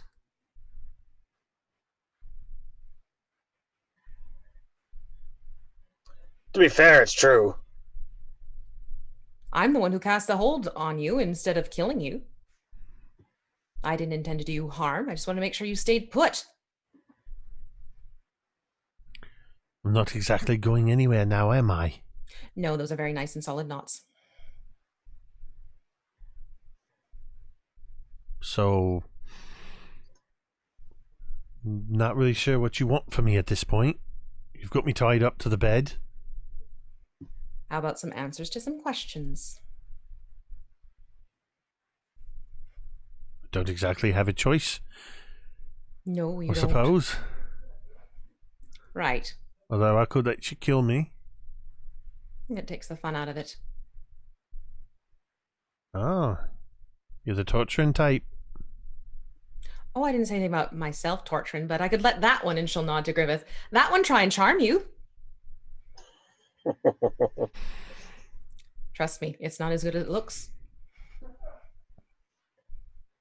It's all right. We're not here to hurt you. We want to help you. I might have believed that if you weren't for 3 of my companions lying in pools of their own blood. Your companions tried to slit our throats.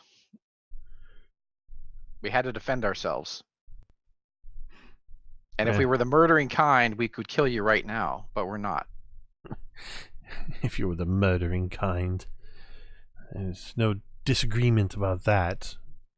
And if you hadn't have surprised us, it would have been your throats we'd be slitting. We understand that. Very doubtful. We made quick work of you. So, All right, now that we're done measuring ourselves, let's get some answers.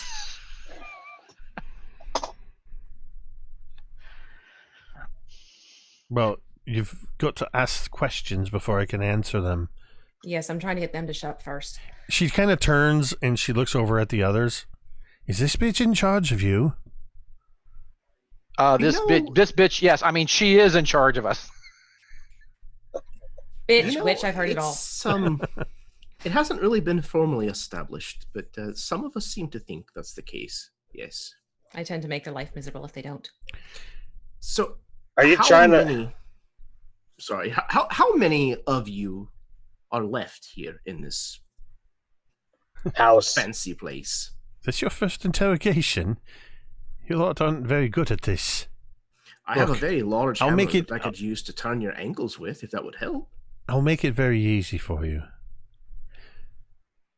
Do you promise that you won't kill me?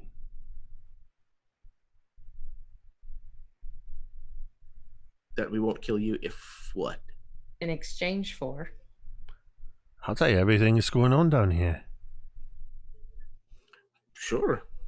If it ends up being worthwhile, and you're not lying to us, and you don't try to stab us in the back whenever we let you go, yeah, I'd say that I'm comfortable with letting you live. I've been sleeping in the basement of a moldy old house when I'm not sleeping in the hold of a moldy old ship, eating whatever that slop is, and hiding from intruders under the bed, hoping to get a jump on them. And looking at you lot, I've got no desire to give up my life for anybody or anything going on here. You can guarantee my life. I'll tell you what you want to know. Sounds fair to me. Right, so I guess you figured out there's this here house on the hill. It's not haunted. It's just old rumours that we perpetuated to keep people away from the place, so as we can conduct our operations in secret without prying eyes. And those operations would be? Smuggling. Smuggling. What type of cargo? Oh, whatever needs to be smuggled. Anything that's illegal. Including slaves?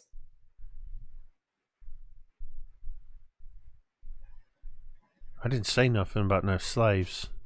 No, I did.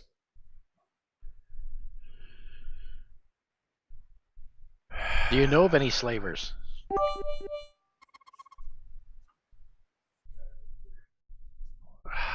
She kind of looks around at you. You can tell, looking at her, that if she wasn't in the predicament she's in, she would try to lie her way through this. But tied to the bed, unable to move, with all of you around her, she just says, yeah, we're dealing slaves from time to time. See, this centers into that whole area of things we don't like to hear. Could we bring her to Firebrand then? That's what I'm thinking. I'm just one of the what you'd call hench folk. Who's in charge? Would that be Sanabale? This is Sanabale's operation. Sanabale? Sanabale. How about this? You take us or tell us where he is, and we let you go. And you just leave here forever and never come back. She's looking around at you, all of you.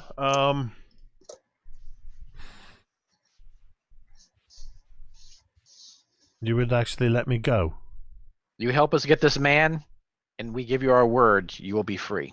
It is a man, is it, or is it a woman? Now, Sanabale's... He's an asshole of a man, but he's a man, all right.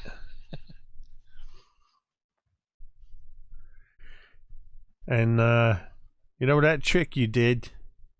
Locking me up. Freezing my muscles under the bed so I couldn't move. Yes. Yeah, Sanabale does stuff like that. He's a bit of a magic user himself. That's helpful to You gotta know. watch out for that. It's actually how I knew you was coming. Well, besides these dwarves and their heavy feet stomping around upstairs. A little alarm? But the voice yelling out, yeah, it's he called it magic mouth or something like that. He sort of cast a spell and yelled into it and said anybody what comes up to it, it's going to yell out, sound like some kind of a ghost and scare people away. Usually works. Hell, Yes, well. I damn near pissed my pants the first time I came down here. Yeah, I know a ranger with a similar trick. So, what's your thoughts on this one? And I kind of, nudge the guy groaning on the ground next to me. Oh, that's Ricketts. Look, we all just part of Sanabale's crew. He pays us, and we do what we do. I mean, it's tough work when you've got histories like we got. So does Sanabale tend to stay in the house, go elsewhere? Sanabale runs operations out of the house here. But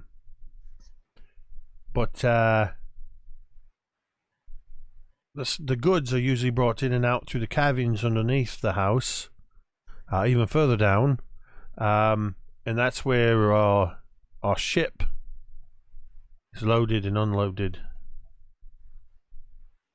See, when the water reaches a certain level, we can bring the ship into the cavern, and ain't nobody can see it. It's hidden up, nestled up against the cliffs here. It's like this place was built for this. Mayhaps it was. Is there down in the caverns? Is there records of any of this? Well, there's the people, and the ship itself is down there. And, well, there's a shipment on it.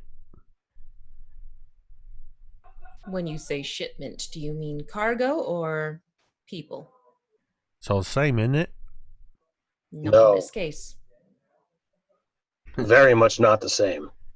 Well, to us, people is cargo. Well, that's the thing that keeps getting me upset. If you can't be willing to change your mindset now, I see very little reason to set you free. Now, wait a minute. Look, I've already told you, and I'll tell you more. The ship is the Sea Ghost. And, well, Sanabule and the rest of the crew has already moved down into the caverns. What's the crew count? When we heard you come, they've already moved down there in case you got past us. How many of the crew are there? Well, there's at least half a dozen more sailors. There's 3-4 more scouts. And Senabule's got he's got a I hate this guy. His Little name's henchman? Goff. He's an hobgoblin. Oh, lovely. You don't even know until you've had a drunken hobgoblin. You wake up with him breathing his liquid breath in your face as he tries to climb atop you. We'll get you out of here. I've decapitated their kind before. So can you tell us, the Senabule, what would you say is his weakness? Money.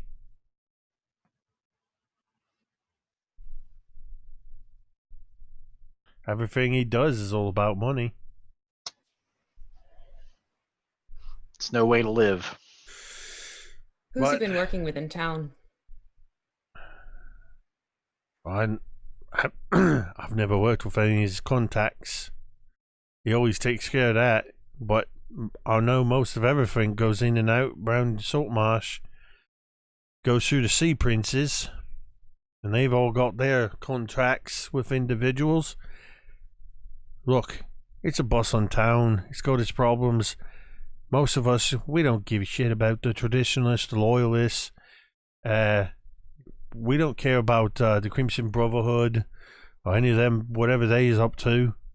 All we care about is the movement of goods in exchange for gold.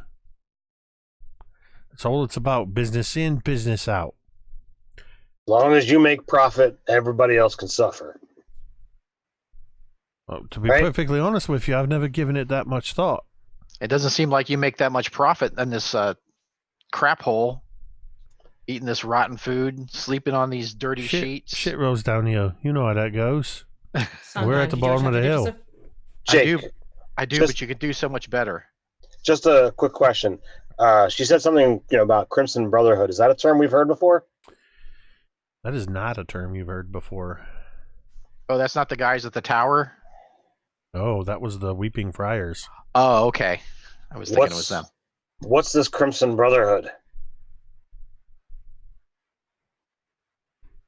So you all just fresh off the boat then? Pretty much. Almost literally. Like you completely brand new here? A couple of days. Right. Greenhorns, least to the Saltmarsh.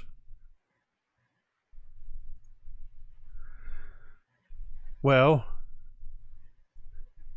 I don't rightly know exactly what it is, who they are, but the Crimson Brotherhood or was it the Reds, the Red Fraternity, Crimson? It's something to do with red. I know that, and they work closely with the Sea Princes, is how I hear it. It's said, it's been told, that if you need something done that you can't get nobody else to do, and it's not exactly on the legal side of the law, you show up at the docks after dusk, or after dusk, wearing some sort of red scarf or cape, and one of them will meet you and have the means to get done that which you couldn't get done otherwise. Are the Sea Princes connected to the king? The Sea Princes ain't got nothing to do with the king. Rightly don't care about him. As long as he keeps himself and his wars up in the north. And sorry, I just realized I missed Spike's donation, or cheer, of another 1,000 bits. Thank you, Spike. I want to get those on the board. Look, the sea princes, they're the ones that run pretty much. They're the real bosses of the sea around here.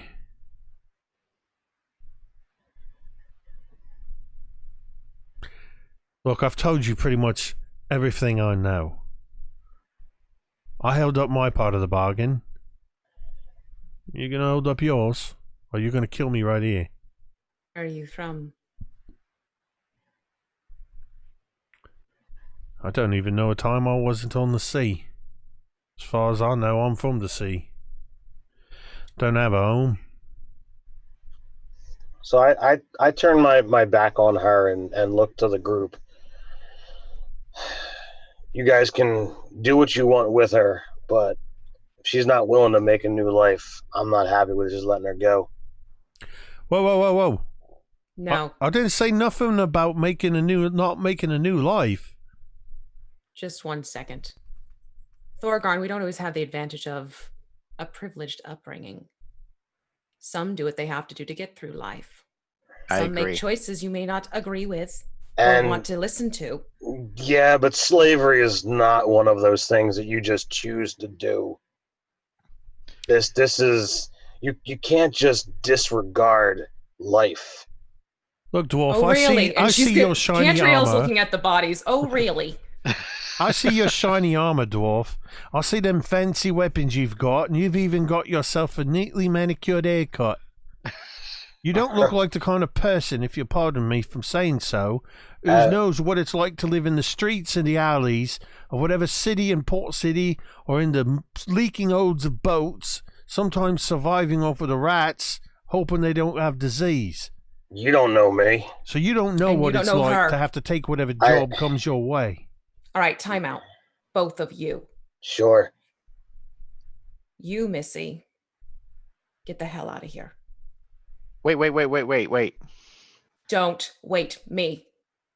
Let's give her some money for a I new was start. about to, Griveth. Instead of interrupting me, let me finish my thought. Fine.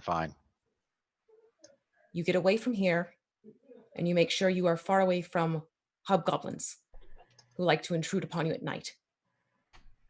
And you find yourself a new path.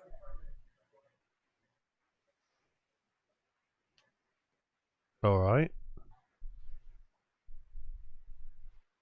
You said you was going to give me some money. Oh, I'll give you money. But God help you She kind of flinches when you say that.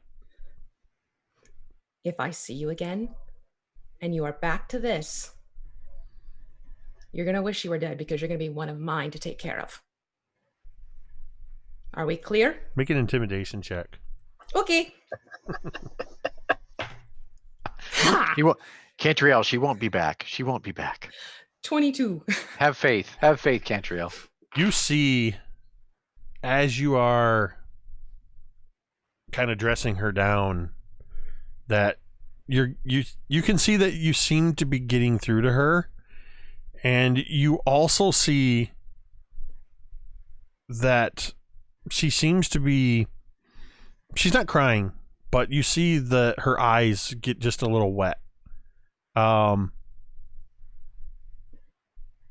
don't know if it's because she senses that she's on the very precipice of a life or death thing, and no matter how tough she seems to put up, she doesn't really want to die. But she also has, there's something there that she doesn't fully seem to believe you yet.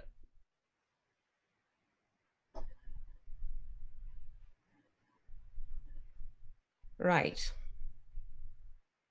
You're going to take this, and I'll put 15 gold pieces into her hand.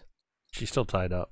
Oh, I'm going to cut the rope with my rapier. As you pull your rapier, she kind of flinches and closes her eyes.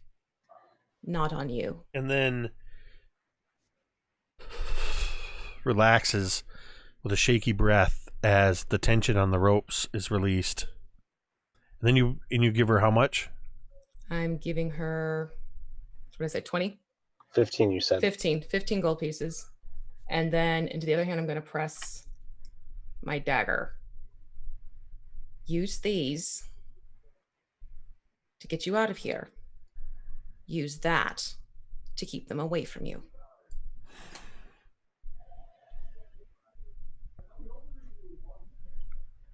Who the hell are you? I'm Triel.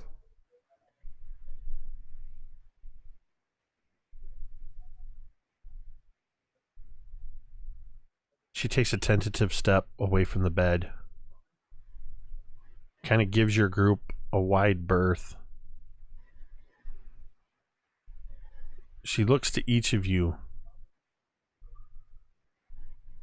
Takes another step. Talmud tosses the ham hock to her. She kind of flinches, but still just instinctively kind of grabs at it. And she's cradling it to her chest. As she just looks around at all of you. She takes another step. And seeing as she's moving close by you and none of you have made any particular action toward her, she suddenly darts towards the steps leading up to the trap door. You hear the do-do-do-do, and she stops halfway up, one hand up on the trap door. And she looks back at all of you and she says, look, if you're actually going down there and you're going to deal with everybody down there, you got Sambalay, you got that filthy hobgoblin, you got the rest of the crew that's down there. I figure you've all told got about 10 you got to deal with there. But with the sea ghost in the cavern, you've got Captain Snake Eyes, Bloody Bjorn, Foul Frithorf, Punkeda, and the rest of the crew of the Sea Ghost to deal with. If you ask me, I think they're fucked. And she pushes the door up. And as the door slams behind her, you hear that sort of the muffled sound of that magic mouth triggering off. And as the maniacal laughter, you hear her voice.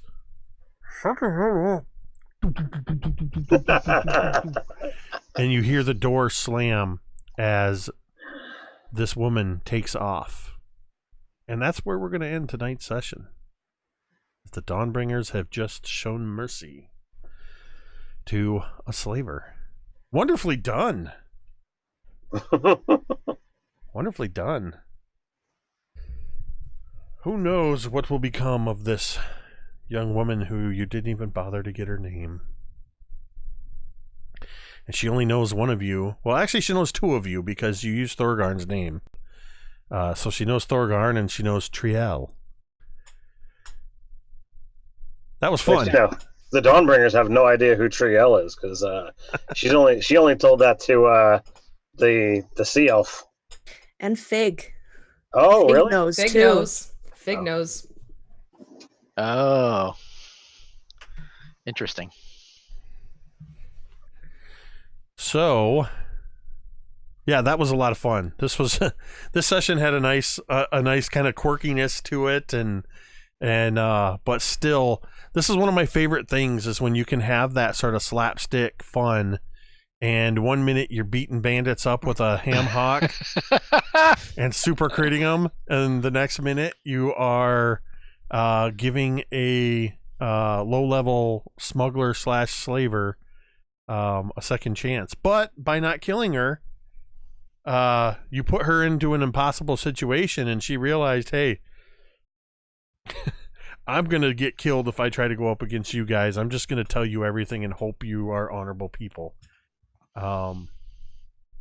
So you learned quite a lot. I'm going to, real quick, I'll grab these names for you guys. Thank you. I appreciate that. I was going to ask. Since she did throw them at you pretty quick. You got Santa Belay. I got Santa Belay. I got Captain Snake Eyes. I didn't grab the others. So Bloody Bjorn. I'm dropping these into our side chat. Foul Frithorf. Punketa. And then you guys got Captain Snake Eyes. Yes. And then there was a Hobgoblin Goff. There's a Hobgoblin named Goff. And then you know that there's about another 3 or 4 scouts. And half a dozen sailors. Half a dozen of the sailors / bandits. Plus whatever crew is on the Sea Ghost besides these particulars. And you know that Sambalay is a caster of some sort. Indeed. So you guys learned quite a bit. And you went through a house which is sort of an above ground dungeon. And you made it through multiple rooms in one session. You guys are making progress over Forge of Fury. I mean, entire sessions moving 1 or 2 rooms. Technically, we did the Weasel Den, the inside of the house, the hallway, 3 rooms upstairs, and a room downstairs. So I count that as like six rooms. He's counting the Weasel Den. Hey, I explored that Weasel Den. I gotta tell you, if there's anybody still watching that has the artistic talents, this is how I pictured these 2 scenes. I picture a chibi-style Thorgarn poking his head into a weasel den and emerging with a baby giant weasel on the end of his nose. And then, in that same style, I see the human Griveth just leaning over and going boop on his nose with a little +8. Or whatever it was. It's 3. Or +3. Yeah, a little +3 up above there. If I could draw, I would 100% draw that. That is so... and Spike says you have no idea what I have in store. For those of you that don't know, over on the Mini Terrain Domain Facebook page, Spike has been dropping some Photoshop goodness, fan art of sorts over there, showing the Dawnbringers and showing some love for the dwarves in some more depictions of them. So we always look forward to seeing what you have to share on the Facebook page over there, Spike. We're going to go ahead and we are going to get out of here. Thank you, everybody who tuned in tonight. Looked like chat was just on fire tonight. A lot of activity going on in there. And, of course, Cantriel, it does look like your character sheet did adjust itself on the D&D Beyond overlay. It does now show the view character sheet icon, so it was just that.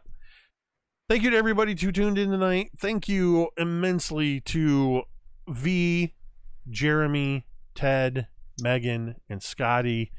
Be sure to check out the Quest Givers Kickstarter. The link is in the chat. I will drop it in there one more time before we head out. ! Quest. Also be sure to check out our sponsors, or not really sponsors. I say sponsors, and they're just partners. Jasper's Game Day, an Initiative Coffee Company, and check out D&D Beyond. They're not even a sponsor, but they've given us some awesome insider access, which lets us do so much of the awesome stuff that you don't even see behind the scenes besides what you do see on the screen.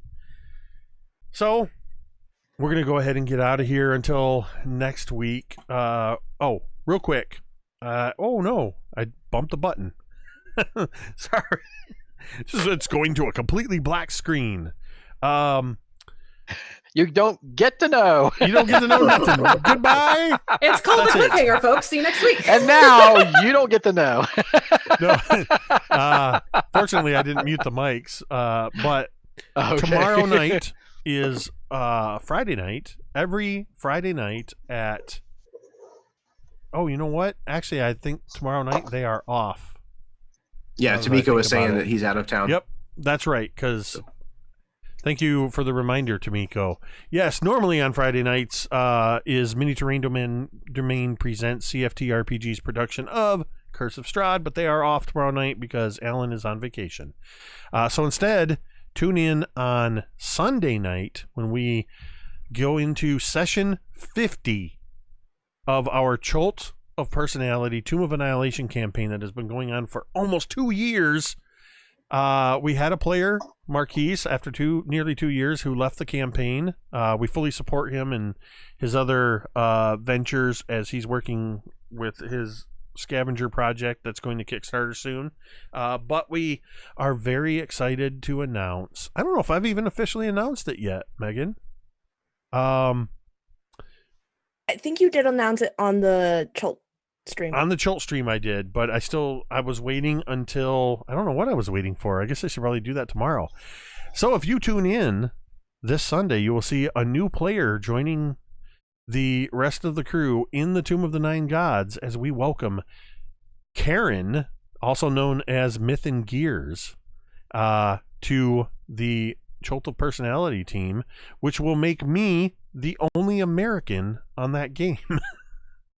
And Mike and I are the only ones that aren't related to anybody on the stream. I was going to say, and only one of two non-Davies. Right. Yeah, at this point, it's all three Davies with Karen and Connor and Megan, as they are all family. So that'll be a lot of fun. So anyway, be sure to check out all the other great stuff that we got going on here at Mini Terrain Domain. And I don't know if I plugged it in a while, but if you want a good group of wonderful, amazing people and you're on Facebook, go over to the Absolute Tabletop official group and check that group out for amazing RPG content.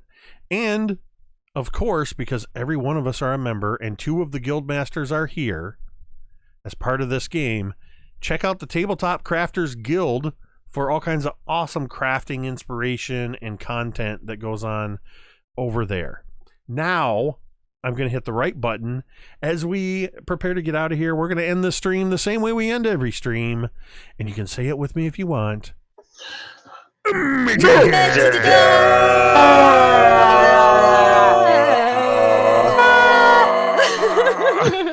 don't know, something just went wrong. It did everything but go.